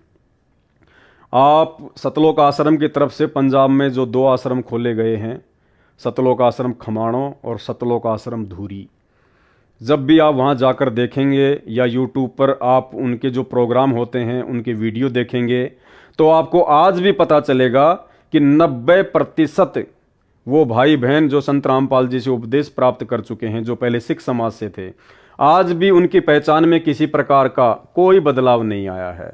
आज भी यदि वो समाज में कहीं पे खड़े हुए दिखाई देंगे तो लोग उनको सिख ही समझेंगे, लोग उनको मानव धर्मी नहीं समझेंगे, उनको संत रामपाल जी का भगत नहीं कहेंगे उनको, क्योंकि अभी तक उन्होंने अपनी पहले वाली पहचान को नहीं मिटाया है। अभी भी वो सरदार ही बने हुए हैं, अभी भी वो सिख ही बने हुए हैं। जो कर्म उनको गुरुदेव भगवान से बहुत दूर कर देगा। जीव हमारी जाति है, भाई हमारी जाति है जीव, हम 2 कोटि के इंसान हैं, 2 कोटि के प्राणी हैं हम। काहे की सिर पे पगड़ी, काहे के सरदार। जीव हमारी जाति है और मानव धर्म हमारा, अब हमारा मानव धर्म बन चुका है, ये सरदार वाला धर्म नहीं हमारा। हिंदू मुस्लिम सिख ईसाई धर्म नहीं कोई न्यारा। ये तो है परमेश्वर का ज्ञान, ये तो है परमेश्वर की विचारधारा, उनसे उपदेश लेने के बाद। बाकी अपनी विचारधारा भाई आप कितनी भी अपने ऊपर लागू कर लो, उससे भला नहीं होना है। अब भाई और बहनों, जब हम पूज्य गुरुदेव भगवान से उपदेश प्राप्त करते हैं और जब हम सतनाम प्राप्त करते हैं, तो सतनाम के जो 34 नियम हैं उनमें एक नियम है 9 नंबर का नियम। उस 9 नंबर के नियम में परमेश्वर ने एज इट इज ऐसा ही लिखा हुआ है जो आपको स्क्रीन पर लिखा हुआ दिखाई दे रहा है। सिखों को छोड़कर संत बाबा रूप में दाढ़ी ना हो। क्या कहा परमेश्वर ने? सिखों को छोड़कर संत बाबा रूप में दाढ़ी ना हो। ये नियम है परमात्मा का, ये आदेश है सतगुरु रामपाल जी भगवान का उन तमाम व्यक्तियों के लिए जो व्यक्ति सिख समाज को छोड़कर संत रामपाल जी के मानव धर्म को स्वीकार करते हैं।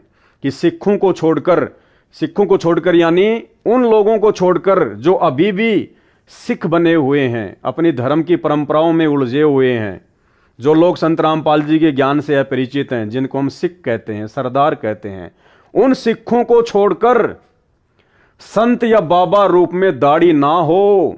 यदि आपने संत रामपाल जी से उपदेश लेना है तो संत यानी भगत रूप में, संत का मतलब होता है भगत, और बाबा यानी कोई साधु संत।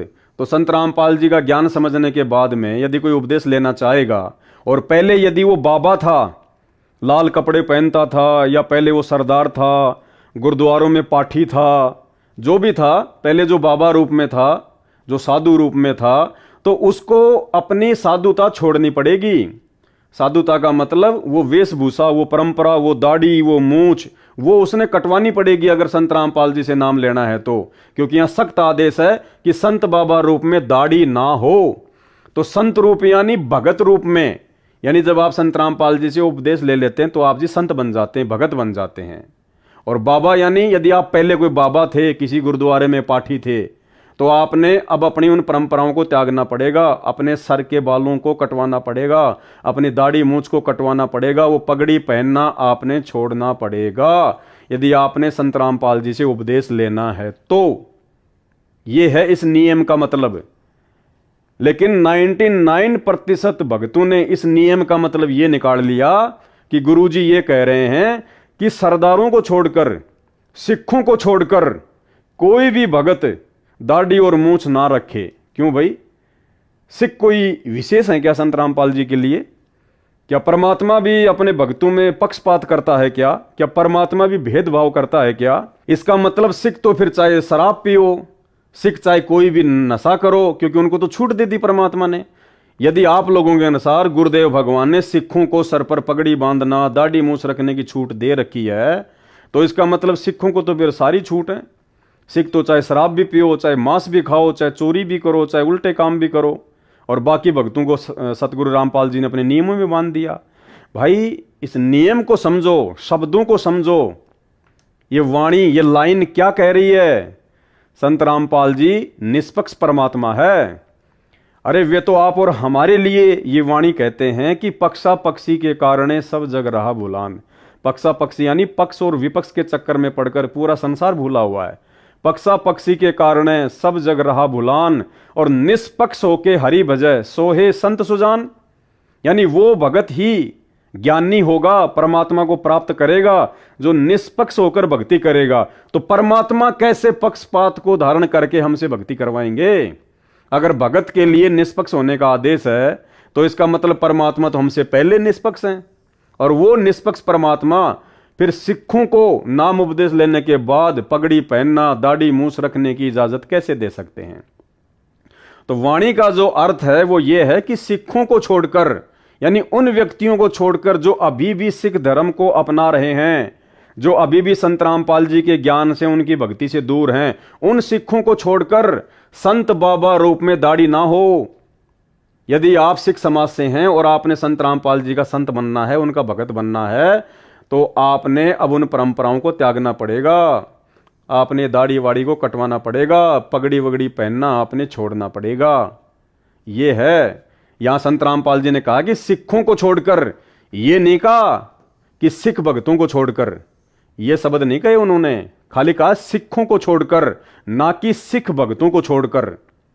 तो भाई अब आपने उन परंपराओं का परित्याग करना पड़ेगा अगर अपनी भक्ति सफल करनी है। तो आपने सिंपली यदि संत रामपाल जी का भगत बनना है तो देख लो ये तमाम लोग, ये देख लो तमाम लोग, किसी के सर पे भी आपको ना तो कोई टोपी दिखाई देगी, ना किसी के गले में आपको कोई लॉकेट दिखाई देगा जो ईसाई धर्म में पहना जाता है, ना किसी के सिर पे आपको कोई जो है वो पगड़ी दिखाई देगी, ना किसी के चेहरे पे आपको कोई बड़ी बड़ी दाढ़ी दिखाई देगी।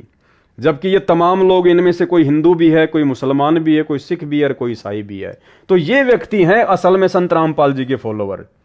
ये हैं वो व्यक्ति जिन्होंने पहले वाले तमाम धर्मों की तमाम परंपराओं को परित्याग कर दिया, जिन्होंने पहले जिस भी धर्म से जुड़े हुए थे उन तमाम पहचान को इन्होंने मिटा दिया, और संत रामपाल जी के मानव धर्म से जुड़ने के बाद इन्होंने अपने ऊपर मानव धर्मी का ठप्पा लगा लिया। ये हैं संत रामपाल जी के फॉलोवर, जो संत रामपाल जी जैसे ही दिखाई दे रहे हैं। परमात्मा कहते हैं कि गुरु को कीजिए दंडवत और कोटि कोटि प्रणाम, और कीट न जाने भृंग को गुरु कर ले आप समान। सतगुरु ने इन सब भक्तों को ज्ञान देकर अपने समान कर लिया, अपने जैसा बना लिया इन सबको। इनमें और सतगुरु रामपाल जी भगवान की वेशभूषा में आपको किसी भी प्रकार का कोई भी डिफरेंस नजर नहीं आएगा। ये सभी धर्मों के लोग बैठे हुए हैं, लेकिन आप देख सकते हैं किसी भी व्यक्ति की पहचान पहले वाले धर्म नहीं है, ये सब मानव धर्मी हैं। संत रामपाल जी जैसे एक आम नागरिक की तरह आपको दिखाई दे रहे हैं। तो भाई सिख समाज से जुड़े हुए मेरे जितने भी भगत भाई बहन हैं, जो अभी भी सतलोक आश्रमों से जुड़े हुए हैं, और सतलोक आश्रमों में उनको ये तमाम बातें नहीं बताई जाती है, नहीं समझाई जाती हैं। मर्यादाओं को लेकर सतलोक आश्रमों में कोई बात किसी भगत को नहीं बताई जाती है। भक्तों को किसी भी मर्यादा के लिए पाबंद नहीं किया जाता है, क्योंकि सतलोक आश्रम मैनेजमेंट हरियाणा का एक ही मकसद है, भीड़ इकट्ठा करना। हमें भक्तों के माध्यम से ज्योति पाठ और दान का ज्यादा से ज्यादा पैसा चाहिए। चाहे भगत मर्यादा में रहे ना रहे, भगत भक्ति करे या ना करे, चाहे भगत सर पर टोपी पहने या सर पर पगड़ी पहने, चाहे क्रॉस का लॉकेट पहने या चाहे जो मर्जी, चाहे वो भगवा धारण करे, चाहे वो पीतांबर पहने, कुछ भी करे, दाढ़ी रखे, मूंछ रखे, उन लोगों को कोई मतलब नहीं है। सतलोक आश्रम से जुड़े हुए सतलोक आश्रम मैनेजमेंट को, गुरुदेव भगवान के कलयुगी परिवार को केवल इस बात से मतलब है कि ये भीड़ संत रामपाल जी से उपदेश लेके इसी प्रकार से जुड़ती रहे, आश्रमों में आती रहे, ज्योति पाठ और दान का पैसा संत रामपाल जी के नाम पे सतलोक आश्रम मैनेजमेंट हरियाणा को देती रहे। भाड़ में जाओ भक्ति और मर्यादा। तो भाई वास्तव में यदि आपने अपनी भक्ति सफल करनी है तो आपने अपने गुरुदेव के ज्ञान को आधार बनाकर अपनी पहले वाली पहचान को मिटाना पड़ेगा। आपने उन परंपराओं का परित्याग करना पड़ेगा, भले आपको अच्छा लगे चाहे आपको बुरा लगे। आपने संघर्ष करना पड़ेगा। यदि आप संघर्ष नहीं कर पा रहे हैं, लोकलाज में फंसे हुए हैं या आपको भय है, तो भाई ये लोकलाज और भय सतगुरु रामपाल जी भगवान ने भगत का सबसे बड़ा दुश्मन बताया है, सबसे बड़ा दुश्मन। भाई लोक लाज मर्याद जगत की, तरण जो तोड़े बगावे। लोक लाज मर्याद जगत की, तरण जो तोड़े बगावे। कामनी कनक जहर कर जाने, तब शहर अगमपुर जावे। जब कोई राम भगत गत पावे हो जी, जब कोई राम भगत गत पावे हो जी। अब आप ये फोटो देखिएगा। अब इस फोटो में एक तरफ तो ये राधा स्वामी पंथ के वर्तमान गुरु हैं, ये राधा स्वामी पंथ के वर्तमान गुरु हैं, और नीचे सतगुरु रामपाल जी परमेश्वर जी हैं। अब आप किसी भी व्यक्ति से कहो कि ये जो संगत है ये कौन से गुरु की हो सकती है, आपको कोई ये पोस्टर दिखा के कहे कि साहब ये तो राधा स्वामी पंथ के वर्तमान गुरु हैं और ये हैं यथार्थ 13वें कबीर पंथ के गुरु सतगुरु रामपाल जी, और ये है संगत, और आप लोगों को 5,000 रुपये का इनाम दिया जाएगा। ये बताओ कि ये संगत कौन से गुरु की है। तो भाइयों और बहनों 99% लोगों का जो जवाब होगा, 99% लोगों का जो जवाब होगा वो ये होगा कि ये संगत जिन्होंने सर पे पगड़ी बांध रखी है, जिन्होंने दाढ़ी मूंछ बढ़ा रखी है, ये सारे के सारे लोग राधा स्वामी पंथ से जुड़े हुए हैं। क्योंकि जैसा गुरु वैसा ही चेले, कोई भेदभाव नहीं है, किसी प्रकार का कोई फर्क नजर नहीं आ रहा। गुरु ने भी मूंछें बढ़ा रखी हैं, दाढ़ी बढ़ा रखी है, चेलों ने भी दाढ़ी बढ़ा रखी है, मूंछें बढ़ा रखी हैं। गुरु ने भी पगड़ी धारण कर रखी है, चेलों ने भी पगड़ी धारण कर रखी है। तो 99% लोगों का यही जवाब होगा कि साहब सारे के सारे ये राधा स्वामी पंथ वाले गुरु के चेले हैं, सारे के सारे। कोई नहीं कहेगा कि ये संत रामपाल जी के भगत हैं, क्योंकि संत रामपाल जी जैसा इनमें एक भी लक्षण नहीं दिखाई दे रहा, एक भी लक्षण। तो भाई और बहनों, आपकी पहचान क्या है? आपका गुरु तो कह रहा है कि मैं अपने भगत को धीरे धीरे धीरे धीरे अपने जैसा बना लूंगा, कि गुरु को कीजिए दंडवत और कोटि कोटि प्रणाम, कीट न जाने भृंग को गुरु कर ले आप समान। लेकिन आप अपने गुरुजी के समान होना ही नहीं चाहते, आप अपने गुरुजी के जैसा बनना ही नहीं चाहते।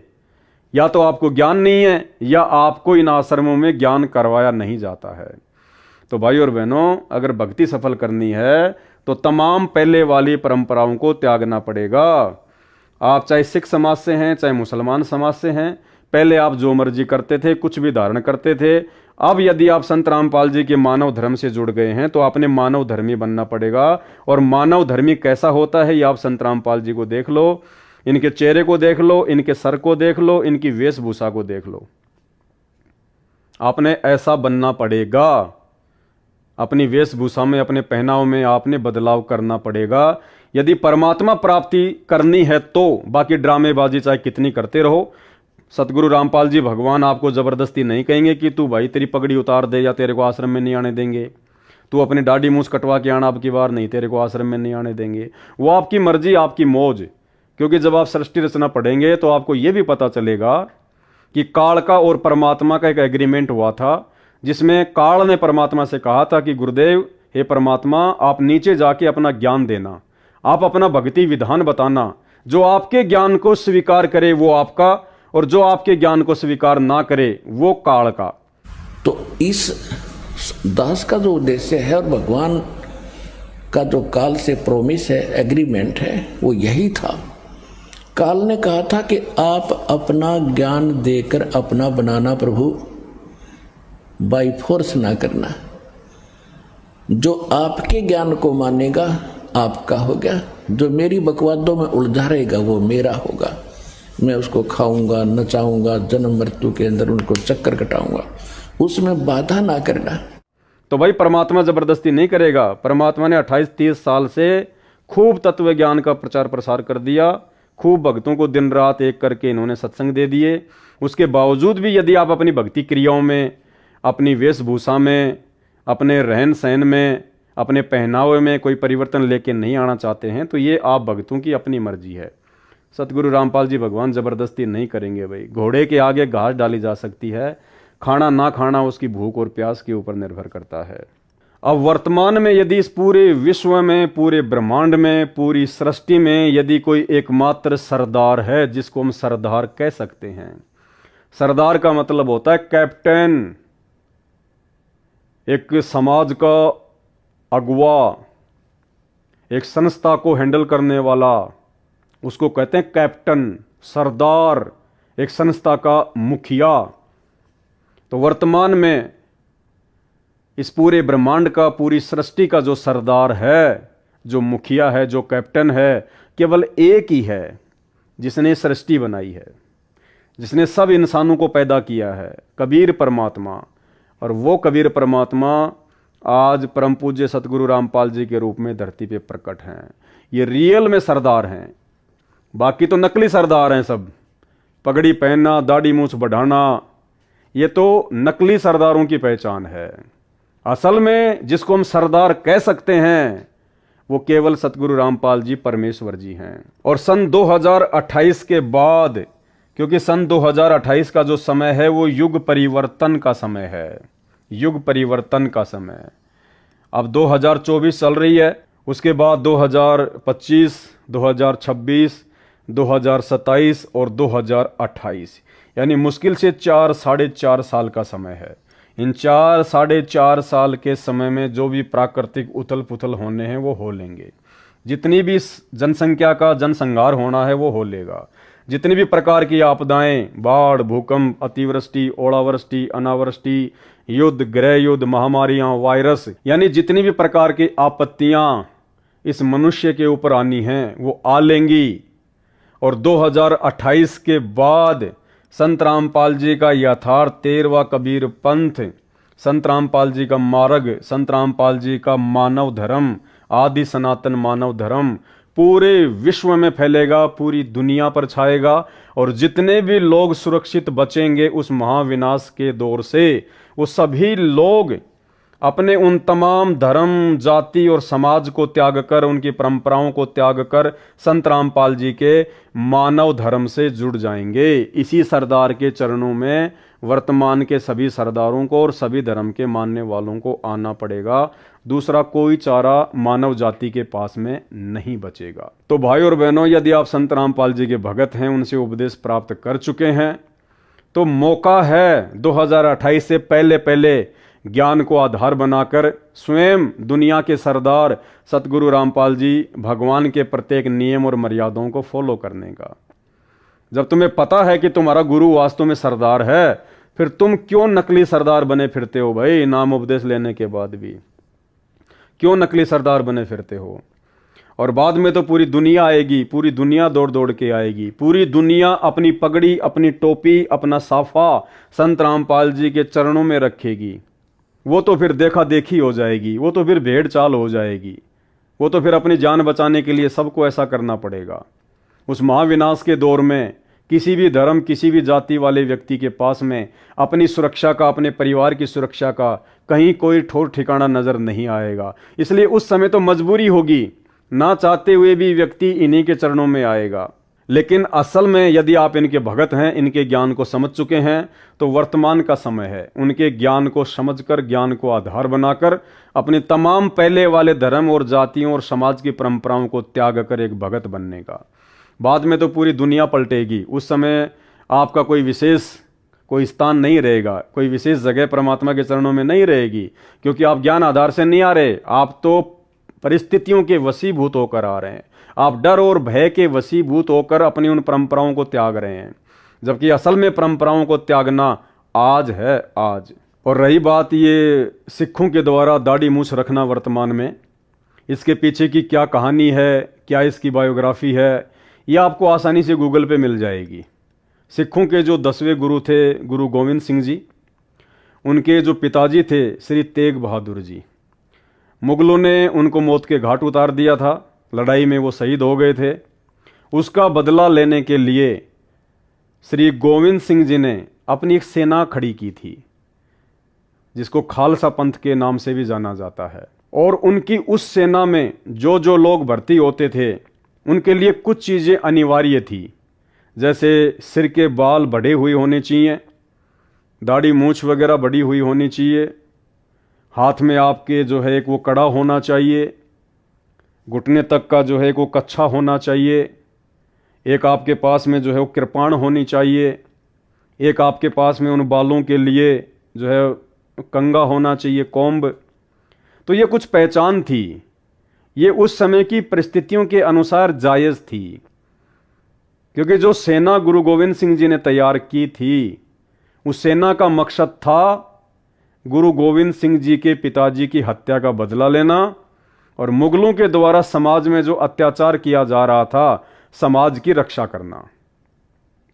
और उस समय जो बाल जो बढ़ाए जाते थे और बालों के ऊपर फिर जो पगड़ी पहनी जाती थी, तो उसका रीजन था कि जब लड़ाई होगी, आक्रमण होगा, युद्ध होगा, अगर सिर पर किसी बंदूक से या किसी लठ से या किसी तलवार आदि से यदि आपको नुकसान पहुंचाने का प्रयास किया जाए, तो काफ़ी हद तक वो बड़े बड़े बाल और बालों के ऊपर वो पगड़ी आपका बचाव कर देगी, आपके सर का बचाव कर देगी।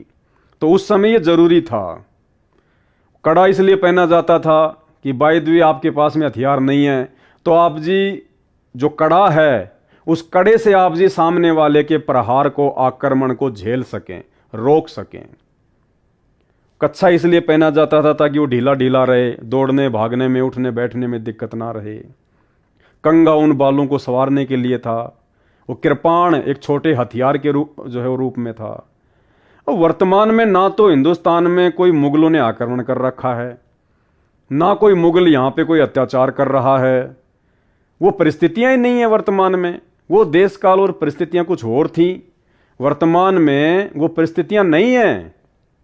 इसलिए वर्तमान में अब उन चीजों की आवश्यकता भी नहीं है। नमस्कार, आप देख रहे हैं lokmatnews.in। आपके साथ मैं हूं भारती द्विवेदी।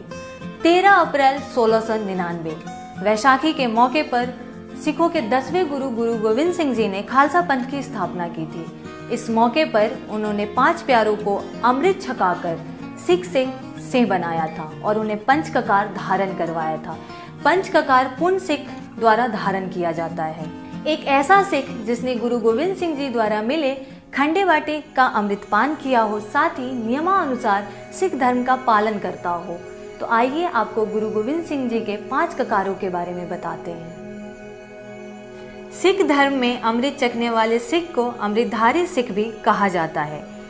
ऐसा सिख खास नियमों का पालन करता है और साथ ही धारण करता है ये 5 कराकार: कंघा, कड़ा, कछारा, कृपाण, केस यानी बाल।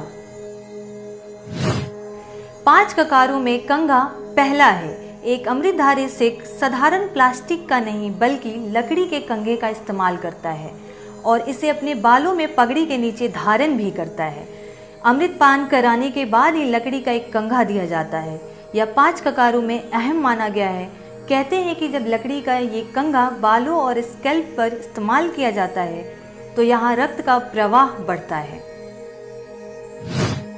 कड़ा। आम लोगों की नज़र में भले ही ये एक लोहे की या अन्य धातु की बनी चूड़ी जैसा हो, लेकिन एक सिख के लिए ये किसी सम्मान से कम नहीं है। ये कड़ा दाहिने हाथ में पहना जाए और केवल एक ही कड़ा पहना जाए, ये नियम है। सिख धर्म में लोहे के कड़े को सुरक्षा का प्रतीक माना गया है। कछहारा, साधारण जिस तरह के अंदरूनी वस्त्र आम लोग पहनते हैं, यह कछहारा उससे काफ़ी अलग है। परंपरा है कि यह कछहारा सूती कपड़ों का ही होना चाहिए। इस कछहारे को एक खास उद्देश्य से बनाया गया था। उस ज़माने में जब सिख योद्धा युद्ध के मैदान में जाते थे तो घुड़सवारी करते समय या युद्ध करते समय उन्हें एक ऐसी चीज़ की ज़रूरत थी जो तन को भी ढके और परेशानी भी ना दे। तब कछहारा पहनने की रीति बनाई गई। केश यानी बाल सिख धर्म में होने की पहचान है। गुरु गोविंद सिंह जी के अनुसार केश अकाल पुरख द्वारा एक सिख को दी गई देन है, एक सम्मान है जिसे कभी भी खुद से अलग नहीं करना चाहिए। इसलिए एक अमृतधारी सिख या कायदे से किसी भी सिख को अपने बाल नहीं कटवाने चाहिए। सिर के, दाढ़ी के या शरीर के जिस भी भाग पर बाल है उन्हें सिख धर्म में कटाने की या हटाने की मनाही होती है। कृपान, शायद आपने कभी ध्यान भी दिया हो, एक अमृतधारी सिख हर समय अपने कमर की बाईं ओर एक छोटी सी कृपान या कटार पहने रखता है। यह 5 ककारों में से ही एक ककार है जिसे 24 घंटे पहने रखना जरूरी होता है, यहाँ तक कि सोते समय भी। अगर स्नान किया जा रहा है तो उस समय इस कृपान को सिर पर पगड़ी के साथ बांध लिया जाता है, लेकिन कभी भी अपने तन से अलग नहीं किया जाता। गुरु गोविंद सिंह जी के वचन के अनुसार उनके सिख को बुराई से लड़ने के लिए हर समय तैयार रहना चाहिए और यह कृपान उसका हथियार है जिसे सिर्फ और सिर्फ अहिंसा पर जीत पाने के लिए ही इस्तेमाल करें। ठीक है, जो व्यक्ति संत रामपाल जी के ज्ञान से अपरिचित हैं, जो उनके भगत नहीं हैं, जो सिख समाज से जुड़े हुए हैं, वो भले ही उन परंपराओं का निर्वाह करें, हमें कोई ऑब्जेक्शन नहीं, हमें कोई दिक्कत नहीं है। चाहे पगड़ी पहने, चाहे मूछें बढ़ा के रखें, चाहे दाढ़ी बढ़ा के रखें, चाहे साफ रखें। ये वीडियो उनके लिए नहीं है, ये वीडियो केवल उन लोगों के लिए है जिन लोगों ने सिख समाज से होने के बावजूद सतगुरु रामपाल जी भगवान से उपदेश ले लिया है, सिख समाज से होने के बावजूद संत रामपाल जी के मानव धर्म को स्वीकार कर लिया है और उसके बावजूद भी, भगत बनने के बावजूद भी उन तमाम पहली वाली परंपराओं को ढो रहे हैं, उन परंपराओं के वजन को ढो रहे हैं। वो 2 किलो का वजन पगड़ी का, बालों का अपने सिर पर ढो रहे हैं। आपका कितना समय बर्बाद हो रहा है। परमात्मा ने हमें एक एक श्वास की कीमत बताई और आपका कितना समय बर्बाद होता है बाल धोने में, बालों को संवारने में, बालों को जो है वो कंघा करने में, बालों को बांधने में, फिर उसके ऊपर वो पगड़ी पहनने में, फिर कभी कभार उस पगड़ी को साफ करने में, धोने में। आपका कितना समय बर्बाद हो रहा है। दाढ़ी वगैरह ना ढंग से आप नहा पाते, ना ढंग से आप जी जो है अपने चेहरे को, अपने सर को साफ कर पाते। क्या आवश्यकता है इन चीज़ों की। हम मानव धर्मी है और मानव धर्मी की पहचान है बिल्कुल सिंपल सादा व्यक्ति, कोई दिखावा नहीं, कोई परंपरा का निर्वाह नहीं, पहले वाले धर्मों की सारी पहचानें समाप्त। भाई जब तक आप अपनी पहले वाली पहचान को समाप्त नहीं करोगे तो संत रामपाल जी के भगत के रूप में आपकी पहचान कैसे बनेगी, बन ही नहीं सकती। अगर आपने उन धर्मों को छोड़कर संत रामपाल जी के धर्म को अपनाया है तो भाई संत रामपाल जी के धर्म को सही रूप में आप उस समय तक नहीं अपना सकते जब तक आप अपने पहले वाले धर्म की परंपराओं का परित्याग नहीं करेंगे। जिस प्रकार एक बच्चे का स्कूल में एडमिशन करवा दिया जाता है, एडमिशन होने के बाद उस बच्चे ने बहुत सारी बातों का परित्याग करना पड़ता है। स्कूल जाने के बाद उस बच्चे को एक ड्रेस कोड में रहना पड़ता है। स्कूल में जो ड्रेस है वो पहननी पड़ती है और पहले वो घर पे जो मर्जी कपड़े पहना करता था, लेकिन एडमिशन लेने के बाद उसकी मनमानी नहीं चलेगी। स्कूल के कायदे कानून के अनुसार चलना पड़ेगा। स्कूल में उसको स्कूल की ड्रेस पहन के ही जाना पड़ेगा। पहले बच्चा घर पर दिन में 4 बार खाना खा लेता था, 5 बार खाना खा लेता था। अब स्कूल में एडमिशन लेने के बाद उसको लंच टाइम में ही लंच करना पड़ेगा। बीच में उठ के खाना नहीं खा सकता। हर आधे घंटे में खाना नहीं खा सकता, यानी अपनी उन क्रियाओं को चेंज करना पड़ेगा।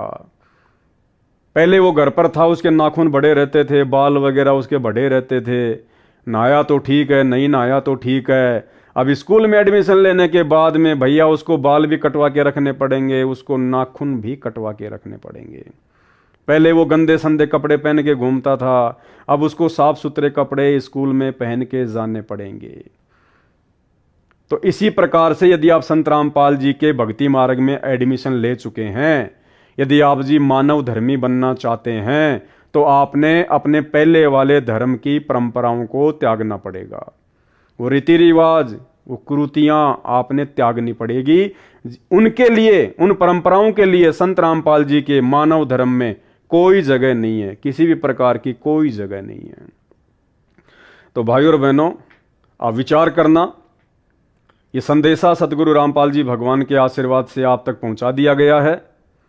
सत्सेवक भाई बहन तो पहले से ही इन चीज़ों को फॉलो करते हैं, वो तो उन तमाम धर्म की पहचानों को मिटा चुके हैं और अपनी पहचान केवल अपने गुरुदेव को बना चुके हैं, भक्ति मार्ग को बना चुके हैं कि एक भगत कैसा होता है, भगत का रहन सहन, उसका उठना बैठना, बोलना चलना, उसका पहनावा कैसा होता है, ये आपको साध संगतियों में आने से पता चलेगा। और दूसरी तरफ सतलोक आश्रमों से जुड़े हुए भाई बहन अभी तक अपनी उन्हीं वर्ण, जाति, धर्म, समाज की परंपराओं में घुसे हुए हैं। तो भाई यदि वास्तव में आपने संत रामपाल जी की रहम, उनकी कृपा, उनके आशीर्वाद को प्राप्त करना है, यदि आपने वास्तव में संत रामपाल जी से उपदेश लेने के बाद मानव धर्मी बनना है, उनके चरणों में जगह प्राप्त करनी है, सतलोक के लिए आपने अपने टिकट रिजर्व करवानी है, बुक करवानी है, तो भाई आपने संत रामपाल जी के यथार्थ 13वें सत्य कबीर पंथ के अनुसार ही चलना पड़ेगा, रहना पड़ेगा, बनना पड़ेगा।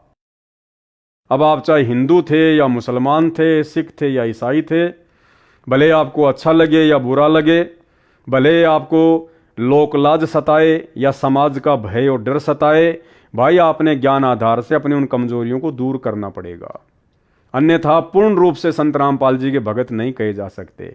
टाइम पास के लिए भले आप चाहे आश्रमों में जाओ, चाहे अपनी भक्ति करो, लेकिन पूर्ण रूप से संत रामपाल जी का आशीर्वाद प्राप्त नहीं कर पाओगे।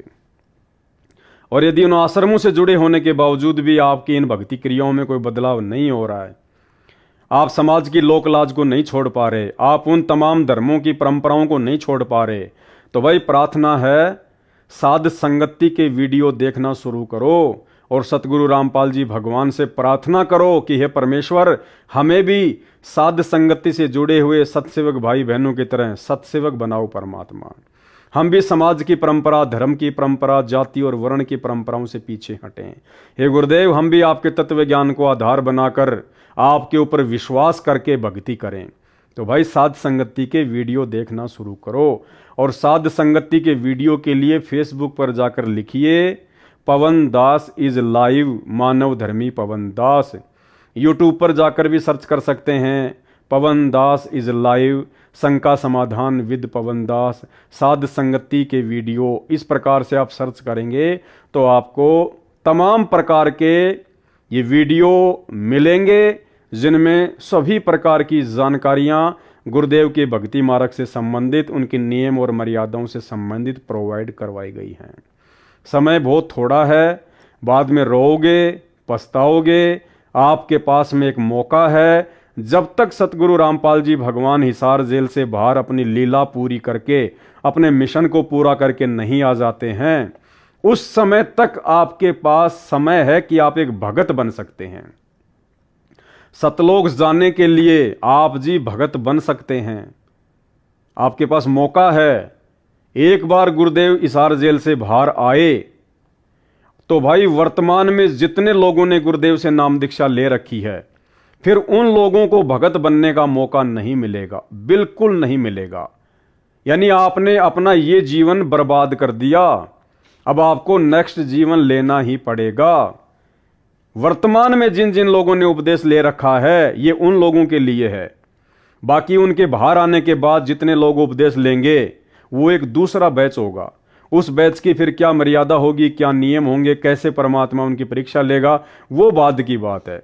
लेकिन वर्तमान में सन 2014 बरवाला कांड के बाद से उन तमाम लोगों की परीक्षा है, उन तमाम लोगों को भगत बनने का गुरुदेव ने एक मौका दिया है, जो लोग सतगुरु रामपाल जी भगवान से उपदेश प्राप्त कर चुके हैं। बाद में रोओगे, पछताओगे, मौका नहीं मिलेगा। और गुरुदेव के दिल में जगह बनाने के लिए आपको किस प्रकार से भगत बनना पड़ेगा, आपने किन किन परंपराओं को त्यागना पड़ेगा, कौन कौन सी मर्यादाओं को आपने अपनाना पड़ेगा, ये तमाम जानकारी आपको धार्मिक धंधे के रूप में स्थापित हो चुके धनाना आश्रम से लेकर तमाम सतलोक आश्रमों में नहीं मिलेगी, जिंदगी में नहीं मिलेगी। ये तमाम जानकारी यदि आपको चाहिए तो आपको साथ संगति की वीडियो देखना पड़ेगा, आपको साथ संगति से जुड़ना पड़ेगा। अन्यथा भैया जैसा बीज बोओगे वैसा ही काटोगे। परमात्मा ना किसी को अच्छा कहेगा ना किसी को बुरा कहेगा, अंत में यहीं रह जाओगे, पैर फिसल जाएगा, जन्म जन्म प्राप्त करते रहोगे, यहाँ के सुख भोगते रहोगे, क्योंकि भक्ति हम ऐसी कर रहे हैं। इस भक्ति में यदि हम मर्यादा में ना रहे तो हमारी कमाई इतनी बन जाएगी, पार तो नहीं हो पाएंगे। पार तो वही होगा जो पूरी तरह से मर्यादा में रहेगा।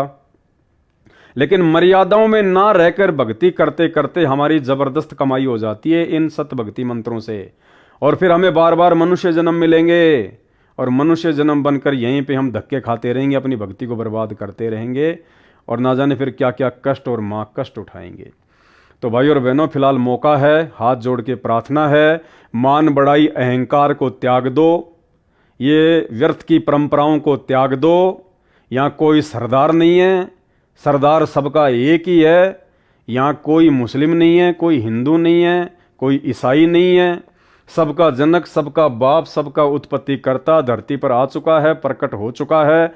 आने वाले समय में तो पूरी दुनिया इनके चरणों में आएगी, गिड़गिड़ाएगी, नाक रगड़ेगी। दूसरा, धरती पर किसी को कोई ठोर ठिकाना नजर नहीं आएगा।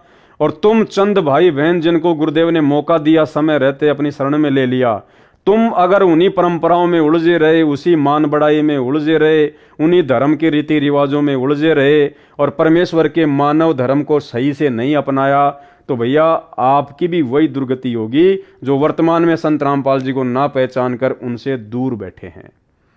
तो एक संदेशा गुरुदेव की सत प्रेरणा से आपको दे दिया गया है। अब आपने सरदार बनना है या आपने भगत बनना है, आपने सिख बनना है या आपने सतगुरु का शिष्य बनना है, ये भाई आपकी अपनी मर्जी के ऊपर निर्भर करेगा। गुरुदेव आपको ना तो ये कहने आएंगे कि बेटा तू ठीक कर रहा है, ना आपको ये कहेंगे कि बेटा तू गलत कर रहा है, क्योंकि 28 वर्षों से गुरुदेव ने ज्ञान दे दिया। वो ज्ञान इसलिए दिया है कि हम खुद निर्णय कर सकें। कहे कबीर सोए जन मेरा, जो नीर खीर का करे निबेरा। तो आज के वीडियो में केवल इतना ही, आगे फिर आपको जानकारियां देते रहेंगे। तब तक के लिए दीजिए इजाजत। बंदी छोड़ सतगुरु रामपाल जी भगवान की जय हो। बच्चों, आप इन बातों को हल्के बना लो, कति 100 की 100 साची है।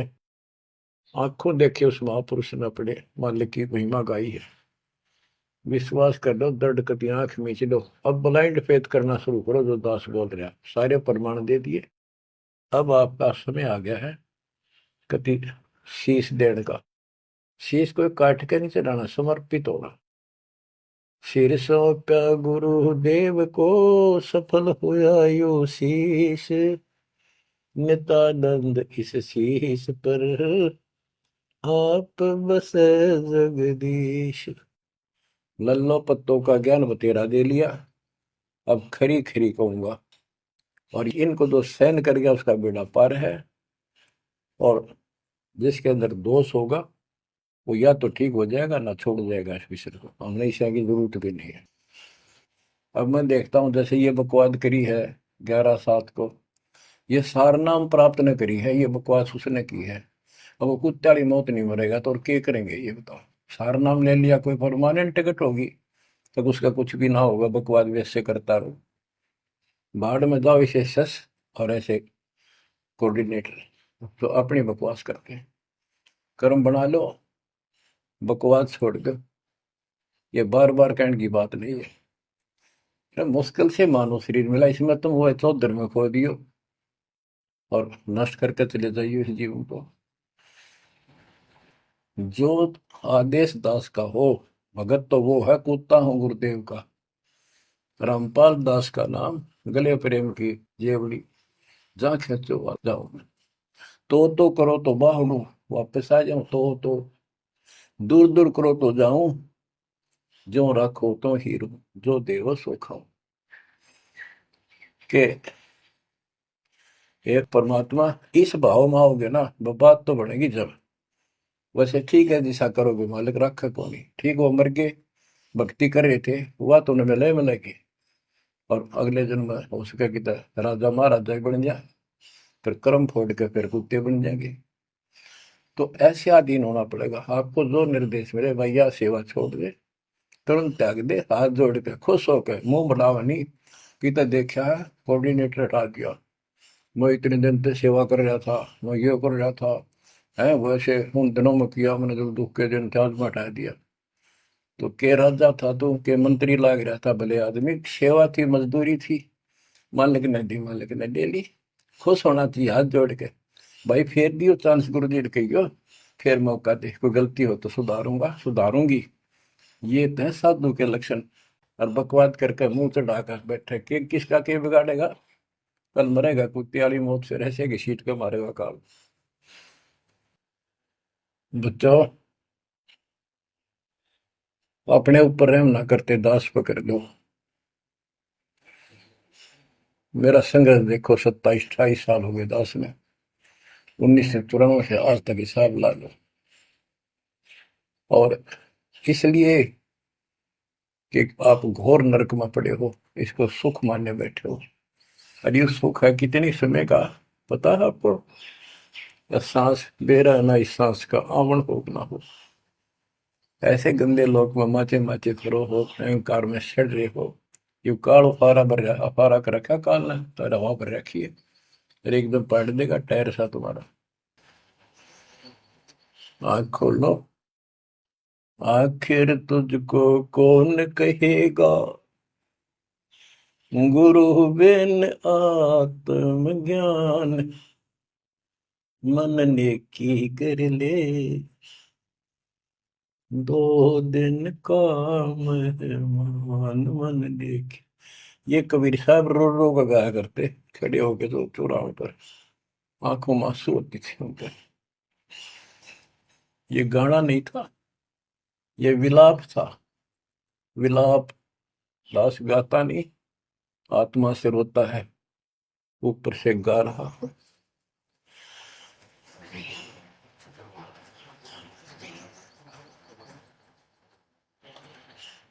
120 साल आपके बाप, आपके पिता,